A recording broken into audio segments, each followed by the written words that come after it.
جئت لكي أدري لأزيل الحيرة من أمري. فهنا علم وهنا نور وهنا منبع كل الفكر. نهر من فقه يتجلى بعقيدة صدق في صدري. لبيك أتيتك في لهف لسؤالك يا أهل الذكر. لسؤالك يا أهل الذكر. لسؤالي جئت لكي أدري. بسم الله الرحمن الرحیم. الحمد لله رب العالمین و الصلاة و السلام على اشرف الانبیاء والمرسلین سیدنا و نبینا و مولانا محمد و علی آله و اصحابه اجمعین. با یاد و نام الله متعال برنامه امروز را آغاز می کنیم. عرض سلام و خسته نباشید داریم خدمت یکایک شما بینندگان عزیز. امیدوارم در هر کجا که هستین همیشه در پناه الله شاد و خوش و خرم باشین. در خدمت شما عزیزان هستیم با برنامه پرسش و پاسخ. در این قسمت در خدمت کارشناس برنامه جناب مولانا عبدالقدوس دهقان هستیم که خدمت ایشان نیز عرض سلام و خسته نباشید داریم. بنده خدمت جناب عالی و تمام بینندگان عزیز و ارجمند عرض ادب و سلام و وقت بخیر دارم.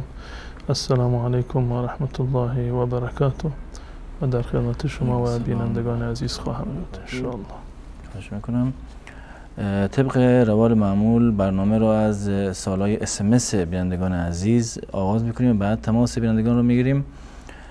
بیننده پرسیدن که من ساکن اهواز هستم و آب لوله کشی محله ما رنگ و بوی فاضلاب دارد.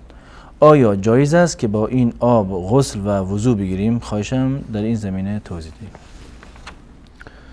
بسم الله الرحمن الرحیم و به نستعین و صلی الله علی نبینا محمد و علی آله و صحبه اجمعین. به اتفاق تمام علما یکی از شرایط آبی که با آن طهارت حاصل می شود این است که آب باید پاک باشد. برای وضو گرفتن یا برای غسل کردن حتما باید آب پاک و طاهری رو انسان استفاده بکنه، زیرا که آبی که نجس هست نجاست رو و حکم نجاست رو از بین نخواهد برد.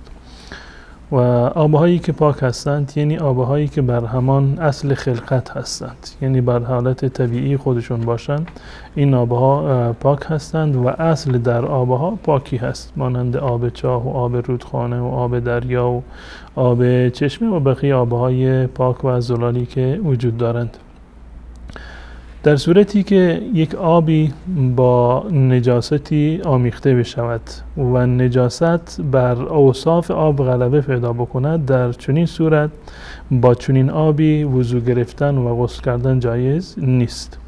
آب سه تا وصف دارد: رنگ آب هست، طعمش و بویش. اگر نجاستی یکی از این سه وصف رو تغییر بدهد، در چنین صورتی استفاده از اون آب درست نیست.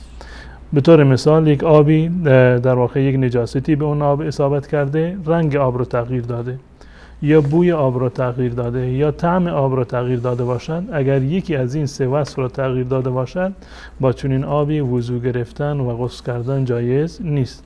اگر صفات بیشتری رو تغییر داده باشد، رنگش و بویش را به طور مثال دو صفت را تغییر داده باشد، این دیگه نجاستش در حد بالاتری هست.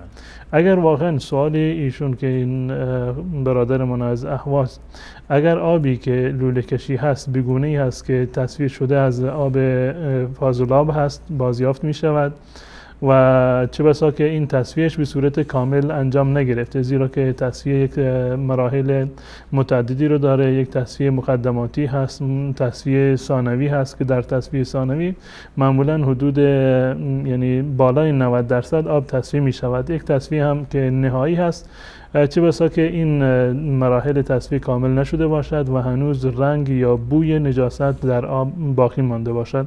اگر واقعا چنین هست با چنین آبی طهارت حاصل کردن جایز نیست. اما اگر این تغییر در واقع در اوصاف آب که به وجود آمده به خاطر این است که در لوله زیاد مونده. به طور مثال لوله کشیش قدیمی هست، زنگ زده هست، احیانا رنگ آب یا طعم آب تغییر کرده. در این صورت استفاده از چنین آبی برای وضو و طهارت جایز هست. اما اگر به خاطر وجود نجاستی هست یا به خاطر آبی هست که آب فاضلاب بوده و بازیافت شده، تصفیه شده و تصفیهش کامل نیست و رنگ و بویش هنوز همون رنگ و بوی نجاست را و فاضلاب را دارد، در چنین صورتی استفاده کردن از این آب در طهارت، وضو و غسل یا شستن لباس جایز نیست و نجاست را از بین نمیبرد بلکه بدن را نجس میکند. درست. جزاکم خیر. در همین زمینه غیر از نجاست اگر به صورت طبیعی رنگ آب عوض شده باشد، مثل آب رودخانه‌ای که در اثر باران یا سیل با گل قاطی شده باشد، آیا وضو با این آب درسته؟ به صورت کلی یعنی این سه وصف آب معتبر هستند. سه وصف آب یعنی رنگ آب، طعم آب و بوی آب.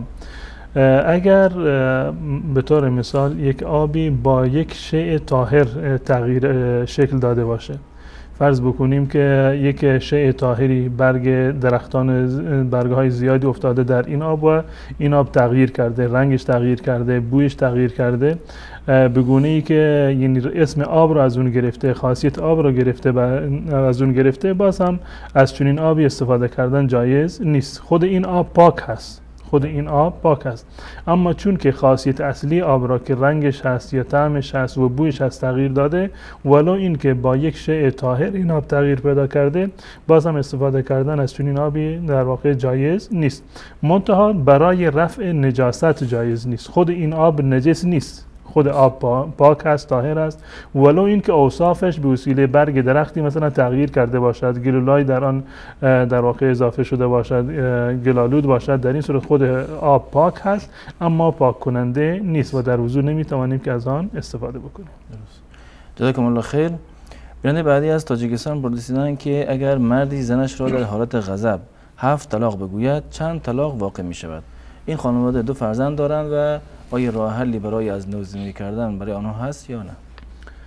عصبانیتی که در حد بالا بردن صدا هست و انسان در کامل اوصاف کامل خودش هست، اهلیت کامل رو دارد و اختیار خودش رو دارد، میداند که چی میگوید، در چنین صورتهایی اقوالش معتبر هست و در نتیجه طلاق واقع می شود. اگر در عصبانیتش در حدی هست که صرفاً با عنوان بالا بردن صدا هست یا اینکه خودش اختیار و کنترل خودش رو در اختیار دارد، میداند که چی میگوید، در چنین صورتی به اتفاق تمام فقها طلاق واقع می شود و مذهب جمهور علمای اهل سنت و الجماعت 4 مذهب بر این هست اگر کسی زنش رو در یک مجلس 3 طلاق یا بیشتر بدهد، همان 3 طلاق در واقع می شود. اما اگر عصبانیتش در حدی هست که به صورت کلی اختیار خودش رو از دست داده، به صورت کلی نمیداند که چی میگوید، در این زمینه فقها معیارهایی رو در واقع تعیین کردن. بعضی میگن که حتی بین زمین و زمان، زمین و آسمان نتونه تشخیص بده و مواردی از این قبیل که به صورت کلی در حالت عصبانیتی باشه که بر وجودش سیطره کرده و هیچ گونه اختیاری را از خودش نداشته باشد، در این صورت طلاق واقع نمی شود. اما اگر صرفاً بلند کردن صدا هست و میداند چی میگوید، در این صورت طلاق واقع می شود. بیننده بعدی پرسیدن که زنی که وضع حمل میکنه، بعضیا میگن تا 40 روز نمازش درست نمیشه یا نمازش نمیشه، آیا این حرف درست هست یا نه؟ برای زنان بعد از وضع حمل تعداد روزها مشخص نیست، یعنی لازم نیست که تا 10 روز تا 20 روز یا تا 40 روز حتما باید بنشینند و نماز روزه را ترک بکنند. معیار اصلی خونریزی هست. تا هر زمانی که زن خونریزی داشته باشد از نظر شرعی از نماز معاف است و لازم نیست که نماز بخواند و اصلا جایز هم نیست که نماز بخواند. معیار فقط وجود خونریزی هست. به محض این که پاک شد باید نماز بخواند و روزه هم بر اون فرض هست و اگر میتواند در اون زمان روزه بگیرد یا اینکه به تأخیر بیاندازد و قضا بیاورد. ولو اینکه فرض کنیم یه خانمی اصلا بعد از زایمان اصلا نفاسی رو ندید، یعنی اصلا خونریزی نداشت، یا اینکه بعد از 5 روز، بعد از 1 هفته، بعد از 10 روز پاک شد به صورت کلی، در این صورت نماز باید بخواند. منتها در صورتی که خونریزی بیشتر از 40 روز ادامه پیدا بکند، در صورتی که خونریزی بعد از زایمان بیشتر از 40 روز ادامه پیدا بکند، در این صورت در روز 40 غسل بکند و بعد از آن نماز بخواند ولو اینکه خونریزیش قطع نشده باشد. تفاوت 40 روز بعد از 40 روز و قبل از 40 روز این است: اگر قبل از 40 روز پاک شد نماز بخواند، اما اگر تا بعد از 40 روز پاک نشد باز هم حکمش این است که غسل بکند، غسل نفاس رو انجام بدهد و بعد از آن با وجودی که خونریزی دارد باید نماز بخواند و حکمش این است که در هر وقت نماز باید جداگانه وضو بگیرد. برای هر نمازی بعد از 40 روز در صورتی خونریزیش قطع نشد بعد از 40 روز برای هر وقت نماز جداگانه وضو بگیرد و نماز بخواند ولو اینکه خونریزیش هنوز پایان نیافته باشد. جزاکم الله خیر. بیانیه بعدی پرسیدن که ابرویم را بر نمیدارم چون لعنت خدا رو داره، اما بینیم واقعا نیاز به عمل داره و اعتماد به نفسم رو ازم گرفته است. خواستم از شما پرسم که آیا این کار گناه هست و آیا آیه یا حدیثی در این باره هست یا نه؟ اصل در این زمینه این هست که الله متعال منع کرده و رسول الله صلی الله علیه وسلم در این زمینه روایات صحیح و صریح رو دادند که من فرمودند از این که انسان خلقت الله متعال را تغییر بدهد، به تعبیر دیگر در بدن و وجود خودش دستکاری بکند و تغییر شکل و قیافه بدهد. این به عنوان یک اصل است که در میان فقها یک اصل مسلم و مورد قبول همهشون هست.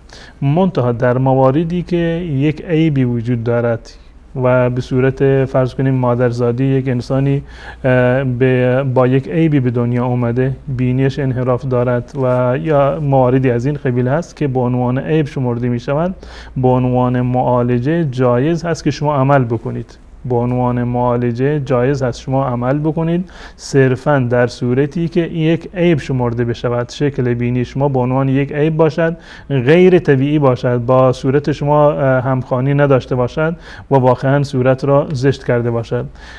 منتها اگر صرفاً به خاطر دنبال کردن مد باشد، امروز نمیدونم در جامعه ایران یا افغانستان یا هر جای دیگر بالفرض که فلان مد فلان نوع بینی مد شده، همه رفتن عمل کردن، کسی که عمل نکرده مسخرهش میکنن، این در واقع به بازی گرفتن خلقت الله متعال و وجود انسانی هست که امروز یک مدلی هست، فردا مدل دیگه هست، یک کسی این مدل رو دوست داره، اون فرد دیگر این مدل رو دوست نداره، که بدن انسان و خلقت الله متعال بازیچه دست مردم می شود. برای اتباع و پیروی از مد، تغییر مد دادن و تغییر شکل دادن بینی به خاطر پیروی از مد جایز نیست و حرام هست. اما در مواردی کسی انحراف بینی دارد یا بینیش بیش از حد باد کرده باشد، گوشت اضافی داشته باشد، در این صورت عمل کردن اشکال شرعی ندارد و جایز هست. جزاکم الله خیر. در اینجا اتاق فرمان خواهش میکنم که شماره تماس بینندگان عزیز را زیرنویس بکنن و بینندگانی هم که قصد دارن تماس بگیرن لطف میکنن، باز مثل همیشه تکرار میکنم که سوالای شرعیشون آماده داشته باشن و از طریق گوشی تلفن با ما صحبت بکنن، منتظر نباشن که صداشون از گیرنده پخش بشه. تشکر میکنم از جناب مولانا. و بیننده بعدی پرسیدن که اگر شوهر طلایی به همسرش بدهد، قبل از عقد مالک طلا زن است، ولی اگر بعد از عقد به زن طلایی بدهد مالک آن شوهر است. حال اگر جدایی بین آن دو رخ بدهد، هرچه طلا که بعد از عقد به زن داده، آیا باید زن به شوهر پس دهد یا نه؟ اصل در طلایی که به زن داده می شود این بستگی به این دارد که به چه نیت و به چه عنوانی داده می شود. اون طلایی که به عنوان مهریه هست یک حکم جداگانه را دارد که 100% مال زن هست و از نظر شرعی نه پدر اون زن، نه مادرش، نه خیش و قومش و نه شوهرش هیچ گونه حقی رو در اون مال ندارن. یعنی مهریه حق اختصاصی دختر هست که هیچ ارتباطی با خانوادهش ندارد. اگر دختر این رو بخشید یا قبولش کرد یا در هر راهی که مصرفش کرد، حق مال خودش هست و هیچ کسی حق دخالت در این زمینه رو ندارد. این در مورد مهریه‌ای هست که در واقع به خانم داده می شود. اما بحث هدیه باز هم یعنی به عنوان تملیک هست. هدیه یکی از راه‌های تملیک است. یعنی این که اصل بر این است وقتی که شوهر یک قطعه طلایی رو هدیه می کند به همسر خودش می دهد، یعنی این که این رو در ملک همسرش در آورده و از ملک شوهر خارج شده، باز هم این هدیه مال خود اون خانم هست و در هر جایی که میخواهد میتواند که آن را مصرف بکند. و در صورتی هم که طلاقی به خدای نکرده اتفاق بیفتد، این طلاقی که هدیه داده مال زن هست نه مال شوهر هست. اما در صورتی که به عنوان امانت داده باشد، یعنی قید کرده باشد که این طلا مال من هست، برای خودم خریدم، منتها شما تا یک زمانی، تا یک وقتی از این استفاده بکنی به عنوان امانت، در این صورت این حق شوهر هست. اما در صورتی که هدیه باشد یا در صورتی که مهریه باشد، حق اختصاصی زن هست و از نظر شرعی مرد به هیچ عنوان نمیتواند که آن را دوباره بازپس بگیرد، چه به عنوان مهریه باشد و حتی اگر به عنوان هدیه باشد، باز هم از نظر شرعی جایز نیست که هدیه را به اون کسی که دادی دوباره از اون پس بگیرید. درست.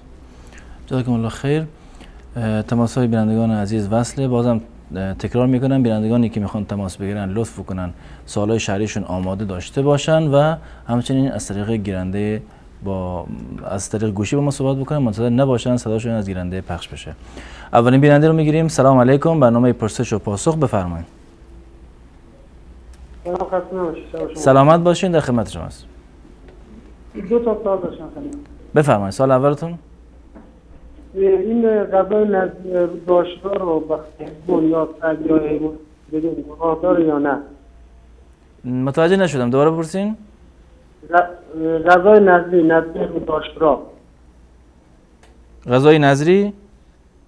بله بله، به حیوان بدیم گناه هست یا نه؟ به حیوان بدهیم. سوال بعدیتون. بعد این سوره فاتحه آخر سوره میگه ولد ضالین این درسته یا ولد ضالین؟ چون علما میگن ولد ضالین مثلا. درسته، یعنی ولد ضالین درسته یا ولد ضالین؟ بله بله بله. سوال دیگه ندارین؟ مفهوم. دست شما در نظر.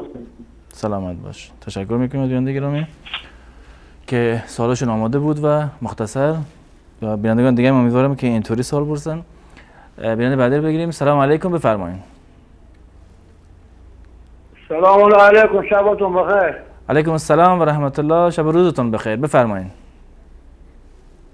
یک سوال داشتم، ولی راجع به علمای ما میگن که صدفه اگر آدم به زبان خود بگه زن طلاق باشه، زن دو طلاق به طول عمر خوب. درست.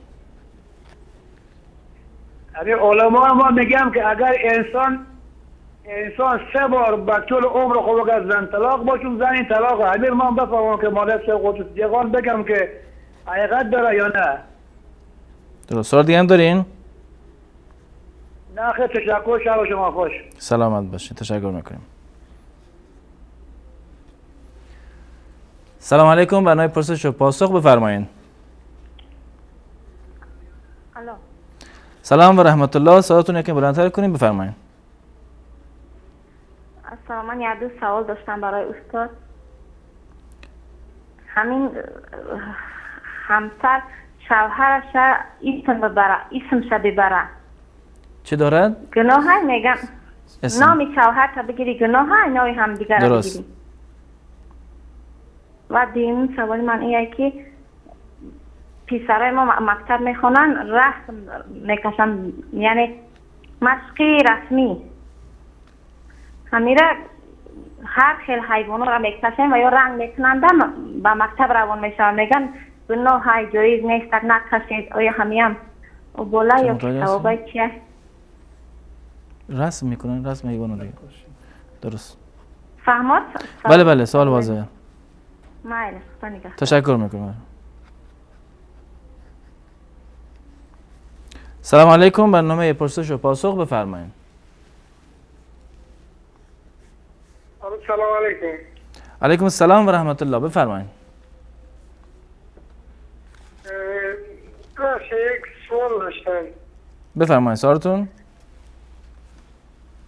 درباره کتاب مثلا فتوای منبر علوم مال مولانا محمد عمر شربازی، خواستم بپرسم اعتبار داره یا نداره بعض فتوای؟ سوال دیگه هم دارین؟ حسن توضیح بده. نه ممنون. زنده باشی. سلامت باشین. تشکر میکنم از شما. سلام علیکم. برنامه پرسش و پاسخ بفرمایید. السلام علیکم و رحمت الله و برکاته. علیکم السلام و رحمت الله و برکاته. خدمت شما هستیم. شب شما و شب استاد بخیر باشد. استاد سلام شما دید گفته و سوالی داشتم. بفرمایید سوالتون. سوال اولین من این است که آیا تا چه درجه امام قرائت را خطا کند نماز را اعاده باید کرد؟ به چه صورت؟ مثلا امام در سوره هم الانت و چنین لفظها را مثلا اشتباه میگوید، این را ما در میابیم. چیکار کنیم؟ نماز را اعاده کنیم یا از پس یا خواندن گیریم؟ و این در نماز وقتی که اگر نماز اعاده ضرور شدن واجب باشد، اگر در نمازهای خفیه هم چنین است و ببخشید فهمیدید؟ بله بله سوال واضحه. سوال بعدیتون؟ بعد سوال دویم این است که من روز حواسم جمع نبود، مثلا قسم خوردم که به یک شخص هم نمیتونم، اما نیت هم نداشتم، یک برای زبانم خارج شد. چه چیزی؟ برای این 3 روز روزه. یعنی قسمی خوردین؟ قسم اشتباه؟ بله این تا اختیار خودم نبود. بله بعد استاد توضیح دادن که 10 کس را لباس میدهی، یعنی سر و بدن یک باره یا این که یک قسمش را، اگر این را هم توضیح میدادن بسیار خوب میشد. چه خونده شدین؟ نخواستن که همه اسماک و سرانه فلاحت باشن. 10 چیز؟ آها برای کفاره یعنی. تشکر میکنم از شما. تشکر زیاد به شما. سلامت باش. سلام علیکم. برنامه پرسش و پاسخ بفرمایید. سلام علیکم. علیکم السلام و رحمت الله. در خدمت شما هستیم. من چند تا سوال داشتم. بفرمایید. سوال اولتون؟ سوال اول من اینه که میگم نمازی که آدم به خونه که نماز میخونی اگر عکس باشه به اون خونه نماز روانی. بعد سوال دوم من اینه که بعد میگم که امیر آدم که با زن خواهم بستری میکنه بالاخره جنوب دیگه، میگم علمای را میگم که این آدم که جنوب باشه مثلا بمیره مرتده، حالا شب آدم با زنش هم بستری میکنه میمیره، این مرتده یا نه؟ یعنی میخوام بشنم. بعد سوال سوم این که این میری یه جنسی از مغازه میخری، این جنس قیمتش مثلا بالای پول نداری، طرف میگه که آقا این پول رو زیستی بدید، میگم این سوده. درست. بعد یه سوال دیگه داشتم، تو ما خیلی پشتیم برنامه موندن سوال زیاد دارن، یه سوال دیگه بپرسم. بعد یه سوال دیگه که میگه مثلا میری یه خانه رنگ میکنی، بعد اینو میدی به کرا، از طرف کرا میگیره، خودت رنگ میکنی میدی به کرا، بعد طرف میگم اینم سوده.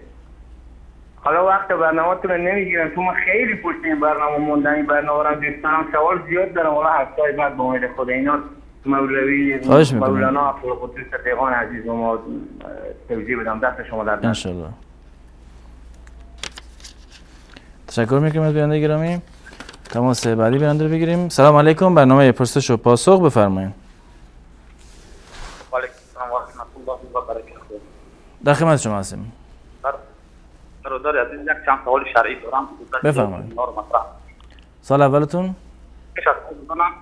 میخوام اول به حضرت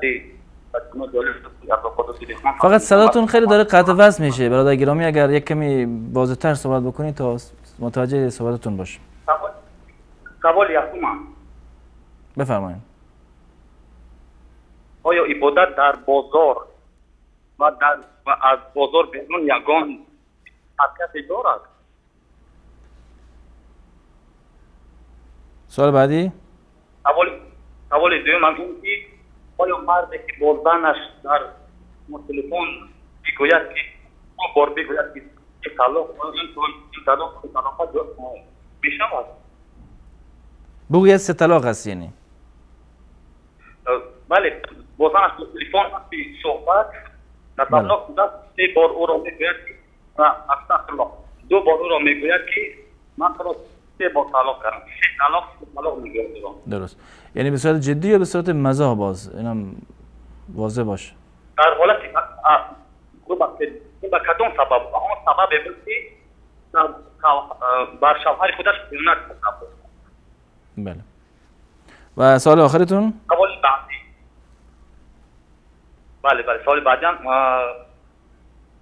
من در شغل من تجارت می‌کنم. من لباسای زنانه می‌فروشم.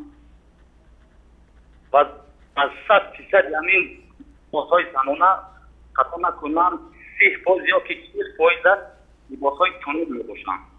لباسای تنوک. یعنی لباسای تنگ. بله.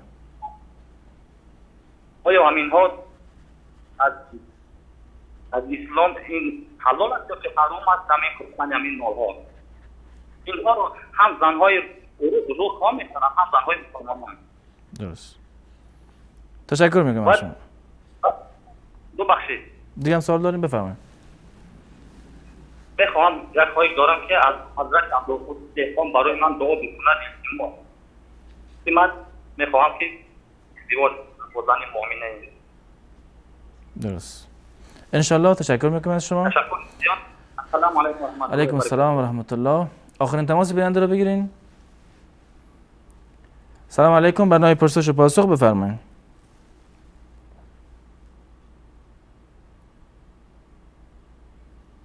سلام علیکم بفرمایید.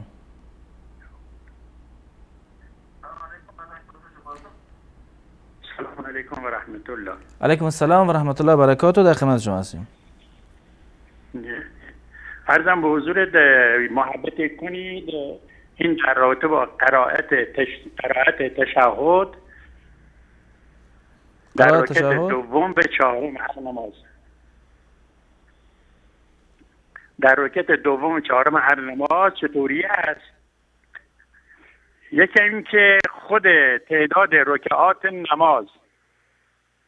نماز صبح، ظهر، عصر چرا در قرآن نیومده ولی مثلا در مورد حیض زنان اومده؟ چون که ما موحد شدیم یه عده از ما سوال میکنند، ما میگیم که بعضی از وحی‌های بر پیغمبر ثبت قرآن نشده به خاطر سنت پیغمبر، اما قبول نمیکنن. مثلا میگن چرا زکات گندم، زکات جو، زکات گاز تعدادش که در خود قرآن مشخص نکرده. ممنون میشیم از پاسختون. خداحافظ. سلامت باشین. تشکر میکنم از شما. بینندگان عزیز، در اینجا با هم یک میان برنامه میبینیم و دوباره باز خواهیم گشت و انشاءالله بعد از پاسخ دادن به این سوالها دوباره تماس شما بینندگان رو میگیریم. با ما باشین.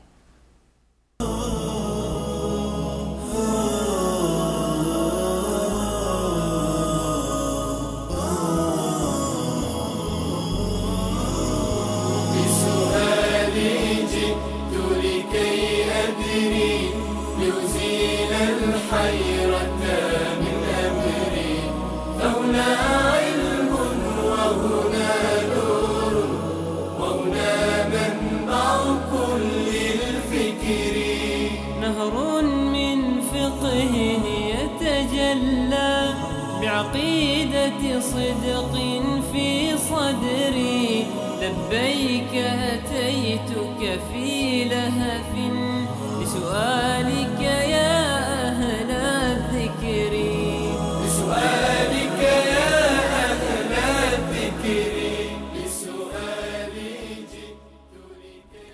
عرض سلام و خسته نباشید مجدد دارم خدمت یکایک شما بینندگان عزیز.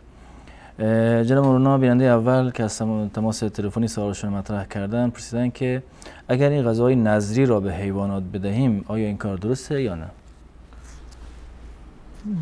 جایز هست. اگر بدید حیواناتون هم حرامخور میشن. نه اشکالی نداره. برای حیوان غذایی را که شما تهیه میکنید به حیوان میدید، نظری رو الان پخش کردن تو خونه شما آوردن و شما نمیتونید از اون استفاده بکنید، الان به هر دلیلی، چه به دلیل عقیدتی باشه چه نوع پختش برایتون جالب نیست، به هر صورت نمیتوانید از آن استفاده بکنید، اشکالی نداره. میتوانید که آن را به حیوانات بدهید، از نظر شرعی اشکال نداره و جایز هست. جزاکم الله خیر. بیننده بعدی پرسیدن در مورد قرائت سوره فاتحه در آخر که آیا ولد ضالین گفته میشه یا ولد ضالین؟ در مورد لفظ ضاد که در زبان عربی هست، یکی از سخت‌ترین حروفی هست که در زبان عربی وجود داره. این زا نیست، یعنی ریزه نیست که میخونند، و دال ذال هم نیست، نه دال ذال هست، نه ریزه هست و نه تا هست.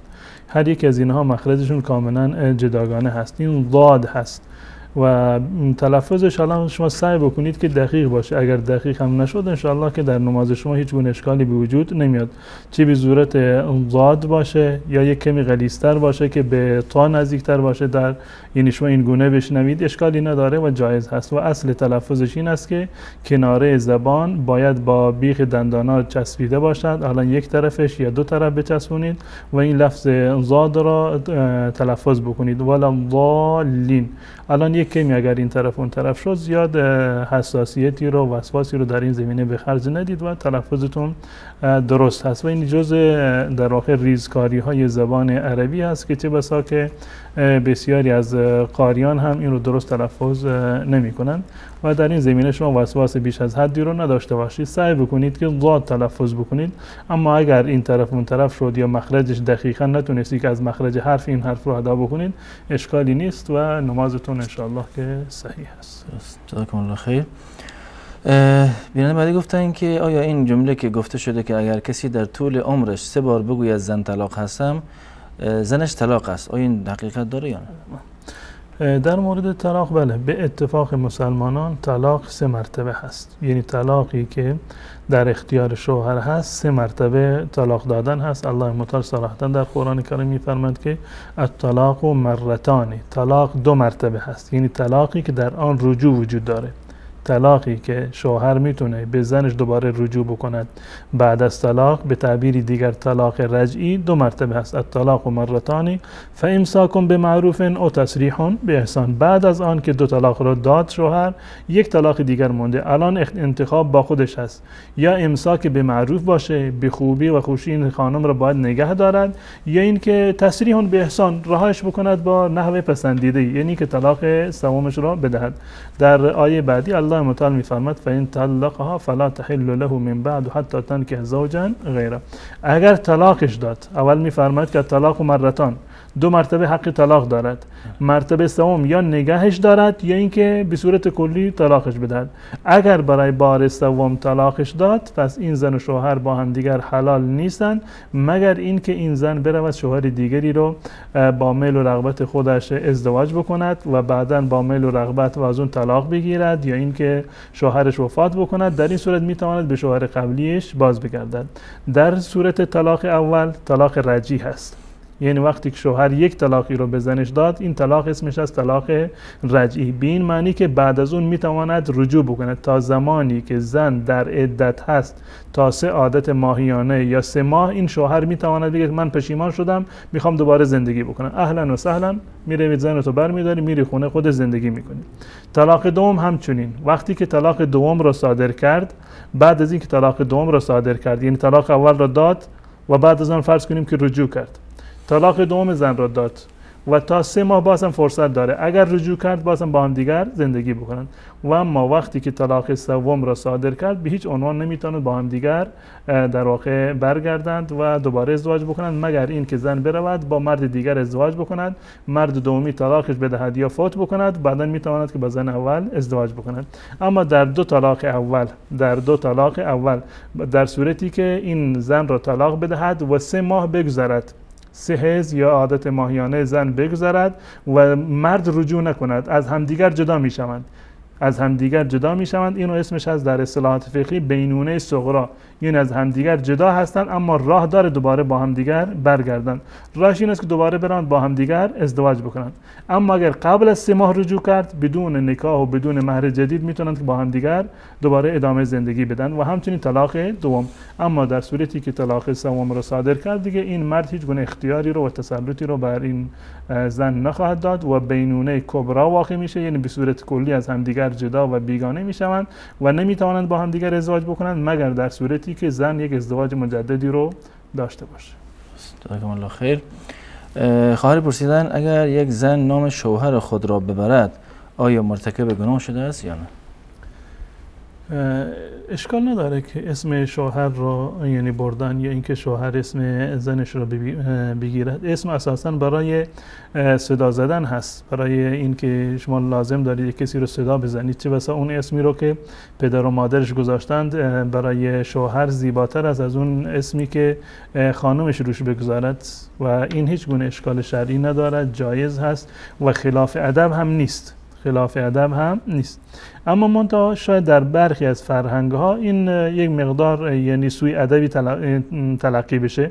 فرهنگ مردم این است که اسم شوهرشون رو یا اسم زنشون رو نمیگیرن. بازم اشکال نداره، جایز هست که شما اونو به عنوان پدر خانواده یا پدر بچه ها یا ابو فلان مثلا ابو محمد، ابو حسن، ابو حسین مثلا صدا بکنید، بازم اشکال نداره، جایز هست و اولاتر و بهتر هست. و یک چیزی که در سنت رسول الله صلی الله علیه و سلم هست ترخیم هست. ترخیم در منادا، یعنی کسی که صداش میزنن اسمش را نصب بکنند و بر اساس محبت، این خصوصا در میان زن و شوهر که این مورد هست. برای بقیه مردم این خود ترخیم یعنی کوتاه صدا کردن یک اسمی رو تصغیر کردن، تصغیرش یک حکم جداگانه رو داره، ترخیم بکنن به طور اینکه مثال این که رسول الله صلی الله علیه و سلم به خاطر محبتی که با عایشه داشتن عایشه رو به صورت کامل صدا نمی‌کردند، احیانا میگفتند یا عایشو، به جای عایشه میگفتند عایش. این ترخیم منادا هست. از روی محبت اشکال نداره که شما یعنی زن و شوهر همدیگر را اسمشون رو نصف صدا بکنند، مثلا عایشه را عایش صدا بکنند، فاطمه را فاطم صدا بکنند، یا مثلا اسم شوهرش هست خالد خال صدا بکنند، از این قبیل، یعنی حرف آخر رو حذف بکنند. این از نظر شرعی اشکال نداره. خود اسم رو گرفتنش هم اشکال ندارد، ترخیمش یعنی کوتاه کردن اسم به خاطر عشق و علاقه و محبت و اظهار عاطفه باز هم اشکال شرعی ندارد. اما در میان عموم مردم وقتی که اسم کسی رو کوتاه میکنند یا به عنوان یک عیب در جامعه صدا میکنند، تصغیر میکنند، این تصغیر کار مناسبی نیست. یا مثلا این که فرض کنیم که یک فردی رو که اسمش حسن باشه اونو حسنک صدا بزنن، یا مورد دیگری که از این هست زید را زیدک یا به تلفظهای دیگه زیدوک مثلا کوچک بکنن این اسمو به عنوان یک نوع تعییری باشه، یک نوع تحقیری باشه، اون یک حکم کاملا جداگانه رو داره که از نظر شرعی جایز نیست و انسان باید برادر مسلمان خودش را با همان اسمی صدا بکند که دوست دارد. و بدین خاطر است که رسول الله صلی الله علیه و سلم فرمودند که نامه‌های خوبی را برای فرزندانتون انتخاب بکنید، زیرا که در روز قیامت فرزندانتون با همین نام‌ها در واقع صدا کرده میشوند. پس بهترین نامی را که زن و شوهر میپسندند با هم بهترین نام هم دیگر را صدا بکنند. احیانا اگر از روی مهر و محبت و عاطفه نامشون را کوتاه بگیرند، این هم از نظر شرعی جایز هست و جز سنت هایی هست که رسول الله صلی الله علیه و سلم از ایشون نقل شده. درست، جزاکم الله خیر. بیننده بعدی گفتن که در مکتب یا مدرسه به کودکان در وقت نقاشی رسم‌های حیوانات را آموزش میدن، آیا این درست یا نه؟ چیزی که از آن یعنی قابل اجتناب نیست، انسان مجبور هست در حد ضرورت این حکمش در واقع تخلیل پیدا میکنه.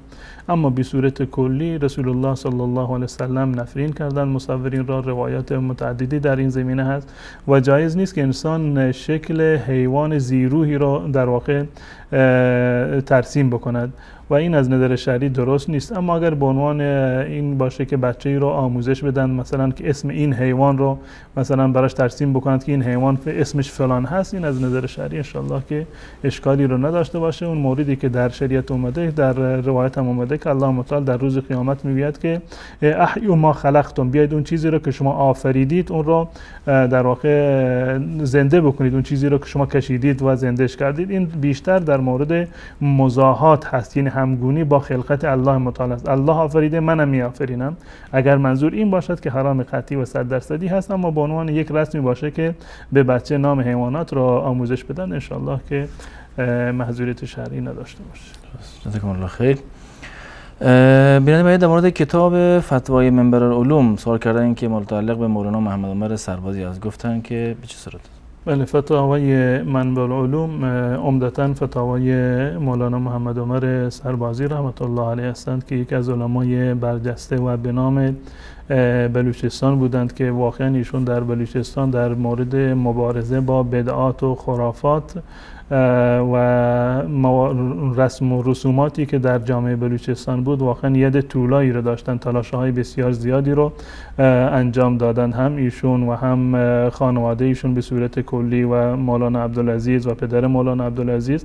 الحمدلله تلاش‌های بسیار گسترده‌ای رو در مورد از بین بردن رسومات و بدعت‌ها و خرافات داشتن.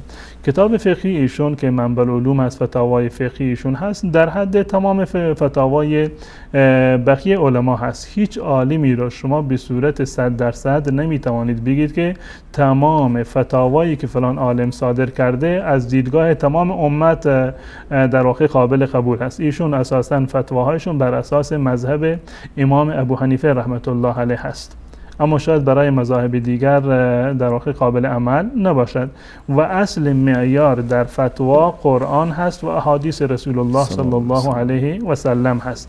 بالفرض اگر در یک مذهبی علما یک مذهب فتوایی رو داده باشند برخلاف احادیث رسول الله صلی الله علیه و سلم باشه، به طور مثال فکر کرده باشند که فلان حدیث صحیح هست و بر اساس آن یک فتوایی رو صادر کرده باشند، بعدا متوجه شدیم که نه اون حدیث اساسا ضعیف بوده، اشکال نداره، ما میتونیم که خلاف این فتوا عمل بکنیم و بگیم که فلان عالم در این فتوایش در واقع حق به جانب نبودند و حق به جانب و قول راجح فتوایی هست که فلان عالم دیگر دادن. این در مسائل فقهی هست.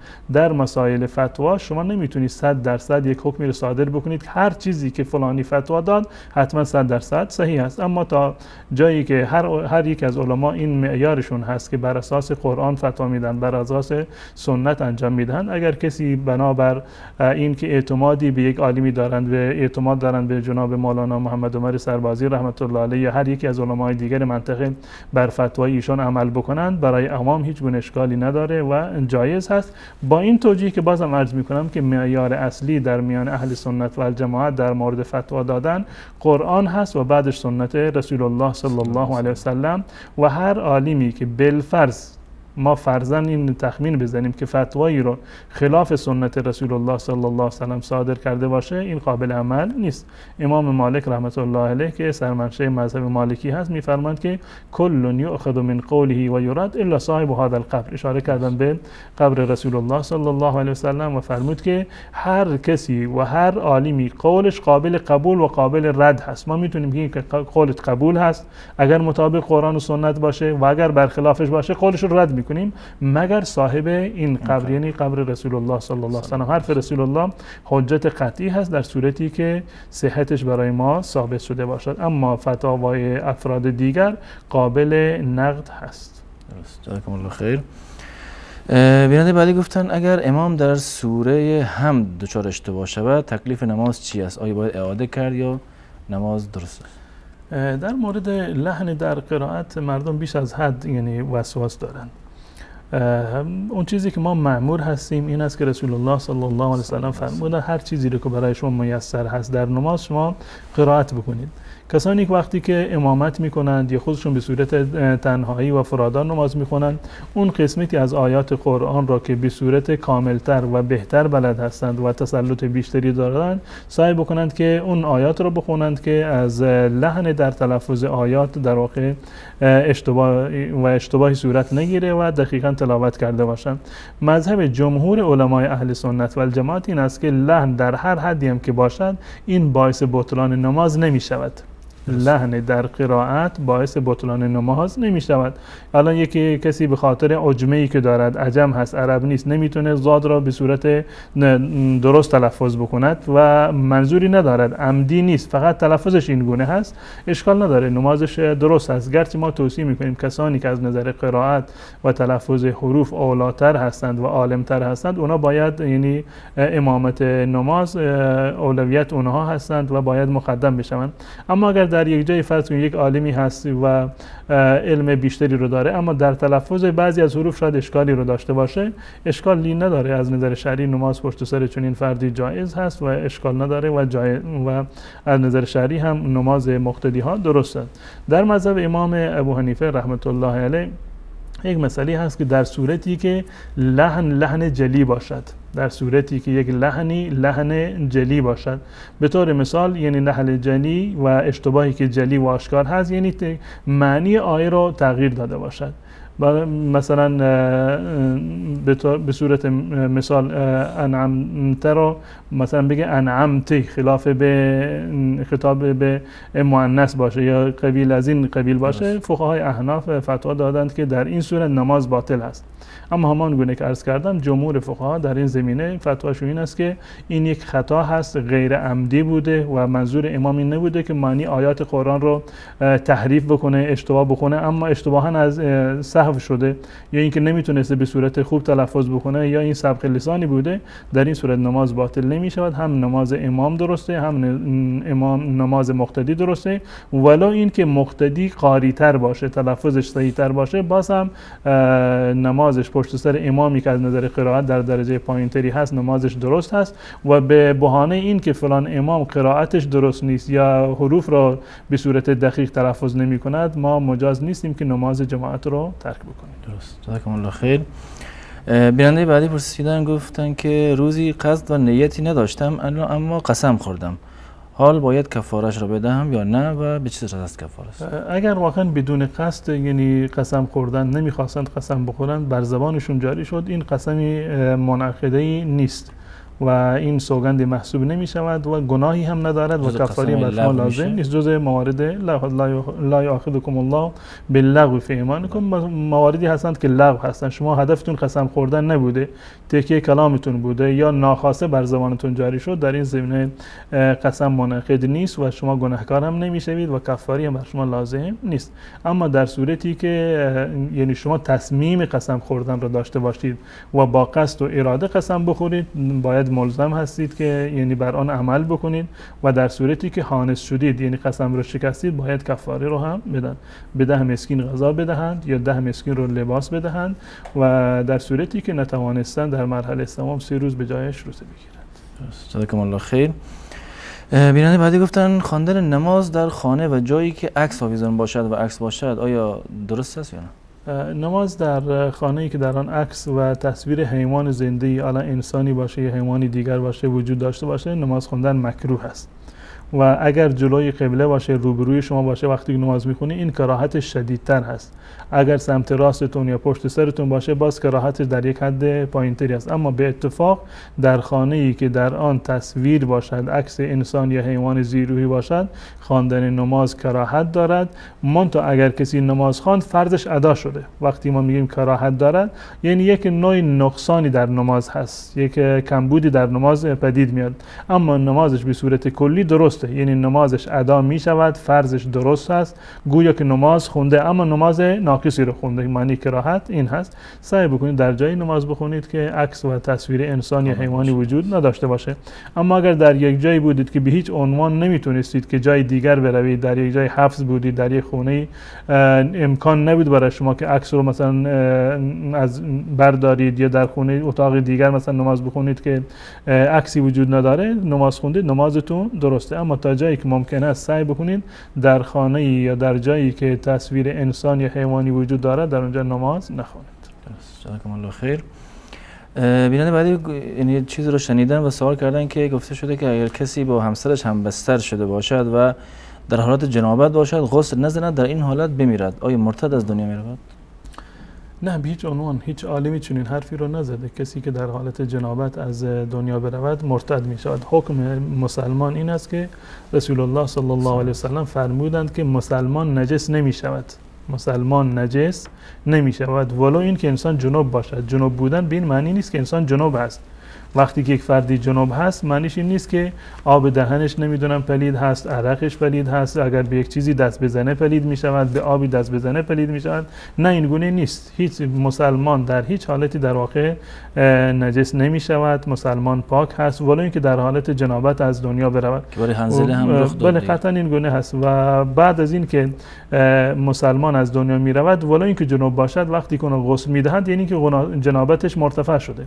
بالفرض ما تصور بکنیم که انسانی در حالت جنابت شب خوابیده بوده، جایز هست. سنت رسول الله صلی الله علیه و سلم هم ثابت است که ایشون احیانا بعضی از شبها یعنی در حالت جنابت میخوابیدن تا وقت اذان فجر یا تا قبل از فجر و هیچ گونه اشکال شرعی و ممانعتی رو نداره. اگر کسی بالفرض در حالت جنابت از دنیا برود، وقتی که غسلش میدن، غسل میت رو میدهند، پاک هست. و حنظله را که معروف از به غسیل الملائکه، داستانش معروف هست که نتونستن، فرصت نشد که غسل بکنند، رفتن برای جهاد و وقتی که شهید شدن، چون که رسول الله صلی الله علیه و سلم شهدای احد را غسل ندادند و حکم شهید این است که غسل داده نمی شود، بدون غسل اون رو در واقع با همون لباسی که بوده دفن میکنن. و اما حضرت حنظله رضی الله تعالی عنه وقتی که در حالت جنابت بودند و شهید شدند، رسول الله صلی الله علیه و سلم فرمودند که من فرشتگان را دیدم که ایشون را غسل دادند. ولو این که انسانی در حالت جنابت از دنیا برود، با غسل میت این جنابت از بین می رود و هیچ عالمی تا حالا فتوا نداده که اگر انسان در حالت جنابت از دنیا برود مرتد هست. مرتد یعنی این کسی که عمدن کاری خلاف اسلام را، یعنی کاری را که کفر هست یا جمله‌ای را که کفر هست عمدن بر زبان بیارد یا اون کار را عمدن انجام بدهد، این در واقع حکم ارتداد را داره. اما کاری را که ناخواسته انجام شده، در اختیارش نیست، در حالت جنابت مرده باشد، ولو اینکه قصدن مثلا غسل نکرده باشد، قصدن غسل نکرده باشد، میداند که الان میمیرد، در معرض مرگ هست، مانند حنظله که به طور مثال در میدان جنگ رفته بودن و در معرض مرگ قرار داد، ولو اینکه بداند که با در حالت جنابت میمیرد، بازم هیچ گونه گناهی رو مرتکب نشده و به هیچ عنوان مرتد حساب نمیشه. مرتد که هیچی عرض کردن، حتی گناهکار هم حساب نمیشود. درست. جزاکم الله خیر. بیننده بعدی گفتن که در بعضی موقع رخ میداد که به خاطر اینکه جنس ها گران هست به صورت قسطی این جنس رو از مغازه میخریم، آیا این جایزه یا نه؟ اشکال نداره، معامله قسطی از نظر شرعی جایز هست و بنابر قول جمهور علما اگر در مقابل اینکه شما قسط پرداخت میکنید و پول نسیه میخرید یا نقد نمیخرید، قسطی میخرید، اشکال نداره که فروشنده میتواند قیمت جنس را بالاتر ببرد. اما معیاری که در اینجا هست، محاسبه نکند پولش را، یعنی پولش رو محاسبه نکند که مثلا پول من تا یک مدت پیش تو میموند و از بنابراین من درصد 30% و 20% حساب میکنم، در نتیجه قیمت این جنس میشود فلان اندازه، روی سود پولش رو حساب نکند، همینجوری تخمین بزند، خودش یک قیمتی رو پیش خودش تعیین بکند، این کالا را من نقدن به این قیمت میفروشم اما نسیه به این قیمت میفروشم، و در صورتی که معامله مشخص باشد که معامله قسطی هست، از همون اول شما قسطی این رو در واقع خریدید، اشکال نداره. اما در صورتی که مثلا فروشنده بگوید که این کالا را بردی خونه، اگر تا یک ماه پولش رو آوردید من نقد حساب میکنم، اگر دیر کردید اینو نسیه حساب میکنم و دیرکرد میزنم، این ربایی هست و جایز نیست. اما در صورتی که نوع معامله در همون ابتدا مشخص است، شما میگید من این کالا را نسیتاً میخوام، قسطی اینو من میخرم، فروشنده میگه که قسطی قیمتش فلان اندازه هست، اشکال نداره، شما میتوانید که قسطی بخرید. درست. جزاکم الله خیر.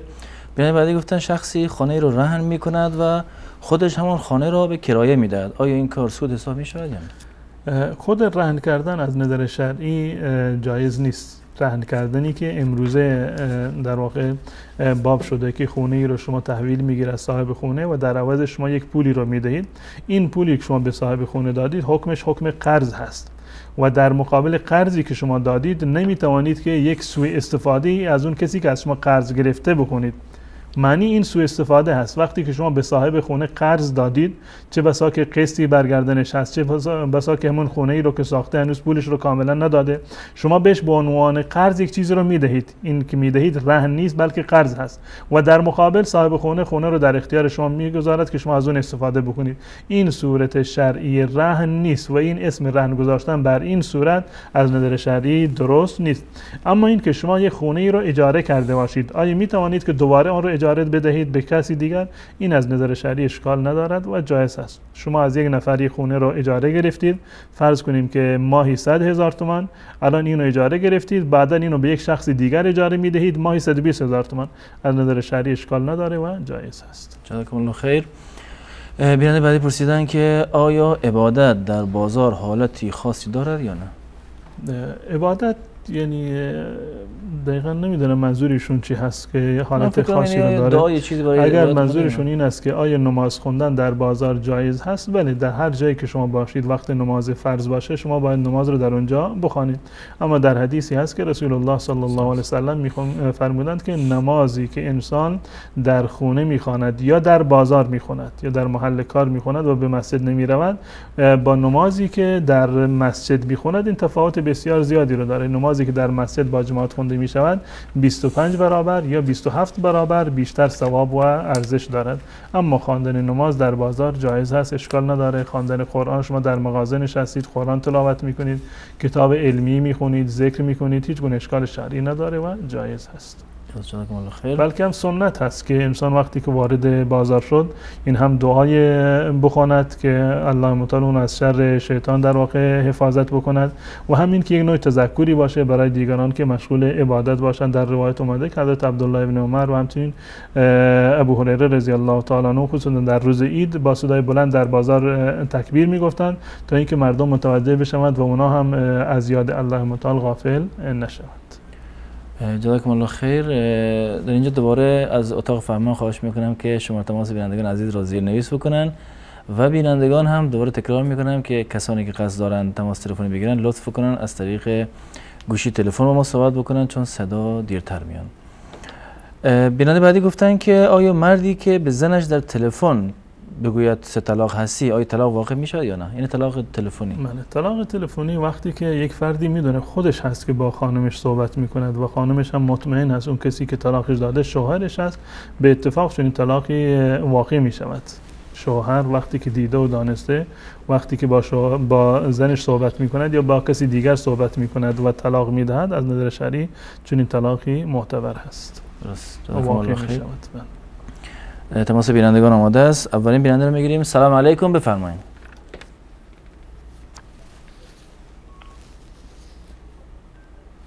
جانم بفرمایید. سلام، خسته نباشید. سلامت باشین، در خدمت شما هستیم.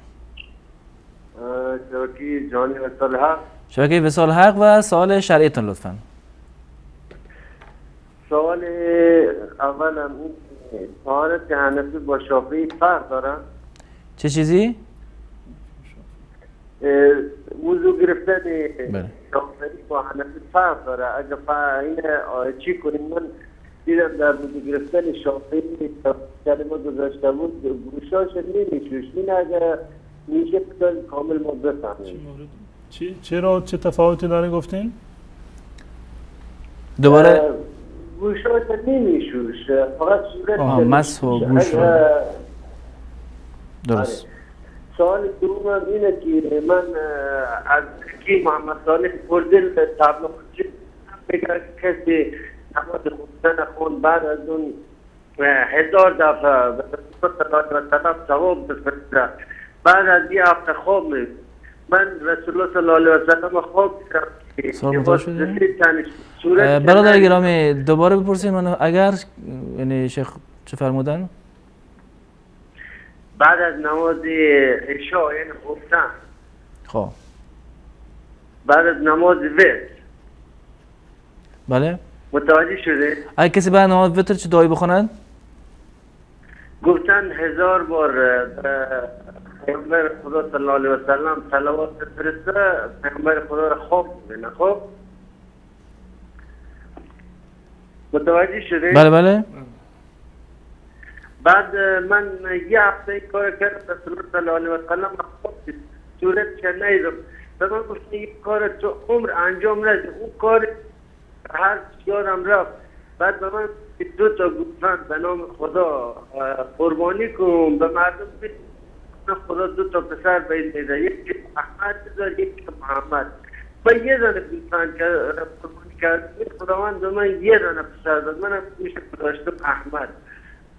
اگه کامل توضیح بدیم که من افغانی دختر وقتی الان مثلا من ایرانم اگر دختر ایران دختر افغانستان هیچ خبر نداره اینجا میگیره به پسری که میره مثلا 35 کیلو 40 کیلو تا قران آخر میگیره آواش میخوره. این دختر هیچ خبر نداره. بعدا دختر میره دست این دست میگیره هیچ بعد اگه پسر هر خود میتونه طلاق بده، هر خود میتونه بعد واقعا اسلام اینه اگر میشه درباره کاری صحبت کنید این افغانی بفهمم. واقعا مولوی های ما خوابم عادی از دخترش چه بگیره. من فقط برادر گرامی خیلی دارین توضیح میدین. این سوال من از شما خواهش کردم که داستان نگین، سوال طولانی نکنید، فقط خلاصه وار سوال بپرسین. یعنی سوال آخرتون اینه که بدونید مثلا پسر در ایرانه، دختری در افغانستان به عقدش در میارن بدون اینکه اون خبر داشته باشه. به این صورت یعنی من اینجوری شنیدم که این کار چه حکمی داره. چیزی رو متوجه نشدم. سلام علیکم، برنامه پرسش و پاسخ بفرمایید. سلام الله علیکم و رحمت الله و برکاته. علیکم السلام و رحمت الله و برکاته. در خدمت شما هستیم. محمد هستم از کشور قزاقستان. آقا محمد از کشور قزاقستان در خدمت شما هستیم. خواستم برایتون بیان کنم و استاد بفرمایید. سوالتون فقط یکی بلندتر سوال کنید. سوال یکم من این که در قرآن میگوید که ان الله لا یغفر ان یشرک و یغفر دون، یعنی که الله گناه شرک نمی‌کنه غیر از گناه شرک، یعنی که میگوید آیا که در این زمینه آدم نباشد، یعنی که اونها گناه شرک نمی‌کنن. آقا محمد صداتون داره قطع میشه. من متوجه یعنی یکمی سوالتون رو گرفتم ولی الان صداتون قطع شد. مثلا واقعا هم صداتون قطع شد. تماس بعدی رو بگیریم. سلام علیکم، برنامه پرسش و پاسخ. اگر لطف کنید دوباره تماس بگیرین خوب آقا محمد. بله سلام علیکم. علیکم السلام و رحمت الله، در خدمت شما هستیم. و همچنان سلام خدا خدمت استاد محترم مولانا صاحب عبدالقدوس دیقبان تقدیم میکنم. سلام علیکم. در خدمت شما هستم. یک سوال داشتم استاد، چند سوال داشتم. سوال اولی که بیشتر مسئله زیاد سر طلاق یاد شد. بعض کسانی هستن که مثلا در باره که با خانمشان جنگ میکنن یا چیز میکنن یک بار دو بار طلاق میدن و اولادایی که به دنیا میارن این اولادا چی حساب میشه؟ به خاطر یا حلال نمیشن به خاطر که چندین بار طلاق گفتن و از شرم مردم از هم جدا نمیشن. میگن خداوند میبخشه دیگه، خداوند بزرگ است. همین رقم زندگی خود ادامه میدن. تکلیف از یا چی میشه؟ یک سوال. و سوال دیگه که چند وقت پیش از استاد پرسان کرده بودم راجع به خطبه نماز عید، آیا امی خطبه واجب است یا سنت است؟ به خاطر که استاد امروز تنها خطبه نماز جمعه را جوابش داد و از نماز عید ماند. و سوال سومی که بعض کسایی است به خاطر از اینکه بخواین از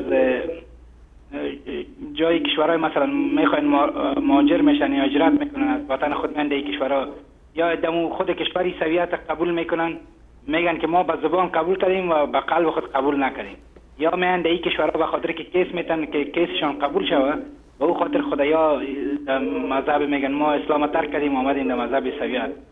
و باز بعض کسا کمراشان جر بس کنه باز میگن که ما تنها به زبان خود گفتیم به خاطر که ما اینجا قبول شویم و در قلب خود ما مسلمان هستیم و احکام اسلام انجام نمیتن دیگه. نمی میخواستم که از استاد می سوال کنم. یک جوان تشکر از شما. سلامت باشین. تشکر میکنم از شما. تماس بعدی بیرنده بگیریم. سلام علیکم، برنامه پرسش و پاسخ بفرمایید. سلام علیکم و رحمت الله. علیکم السلام و رحمت الله و برکاته. در خدمت شما هستم. استاد چند سوال داشتم. بفرمایید. سوال اولتون؟ یکی در ارتباط به همی که همه آیه قرآن کریم سوره سوم نو از زانی و لاین که الا زانی، امیر در ارتباط به همین صحبت بکنن و بگن که آیا لوطی و لوطی هم در این داخله که موقتا قبل از اینکه توبه بکنه نکاح از نسایی میشه. یک دوم از این در ارتباط به همین کسی که مرتکب عمل زنا شده قبل از اینکه توبه بکنه نکاح کرده و از قافل بوده که یعنی همین زنا مانع نکاح از اینه، بعدا متوجه شده چون در افغانستان مذهب حنفیه و احناف به این مسئله قائل نیستن. دو و سوم سوال میگوید که همین شروطی که در قبل از نکاح گذاشته میشه، مثلا وقتی میره به خواستگاری میگه دختر خب تو میره مثلا بگذاری بره پانتون بعد از در خود وقت عقد نکاح این لفظ ذکر نمیشه، بود قبلا ذکر شده. آیا اگر خلاف بر این قول بشه این نکاح صحیحه یا نیه؟ تشکر. درست. تشکر میکنم بیننده گرامی. تماس بعدی بیننده بگیریم. سلام علیکم، برنامه پرسش و پاسخ بفرمایید. بفرمایید خواهر گرامی. سلام علیکم و رحمت الله تعالی و برکاته. سلام دوستان، خدمت شما. علیکم السلام و رحمت الله. عبدالقدوس دیخان. بفرمایید، فقط بلندتر سوال شهریتون بفرمایید. یک سوال داشتم که اینجا بخاطر دادن روی نماز سیر شوه یا دادن نماز حکمش صداتون داره قطع و وصل میشه. دوباره سوال بپرسین. اگر کسی نماز بخواند، بله بخاطر از نماز سیر شوه، یعنی یک طفلی در جلو نماز رد بشه. بله اگر از معلومه خیلی باید القدوس دیخان تمام بیننده ها تقاضا داریم در حق برادرم دعای خیلی کنیم انشالله. تشکر میکنم شما. برادرم اهل نماز شوید انشالله. نماز خصوص هست انشالله حتما. تشکر میکنم از شما. تماس بعدی بیننده بگیریم. سلام علیکم، برنامه پرسش و پاسخ بفرمایید. علیکم السلام و رحمت الله، در خدمت شما هستیم. دو تا سوال داشتم. یکی سوالم اینه که به سجده مولانا صاحب گفتن که دعا کنید، به چی نمازایی میشه دعا؟ خب این مومن واضح کنن. بعدشم دوباره بپرسین. به سجده که گفتن دعا کنید، بعد همه به چی نمازایی دعا میشه؟ چی وقت دعا میشه؟ این بزرم واضح کنیم. بعدشم وقتی که خانم مریض میشه، مریضی عادتی داره، ذکر و قرآن اینا رو بخونه یا نخونه؟ یکی این دیگه. خدا نگهدار. خدا نگهدار شما.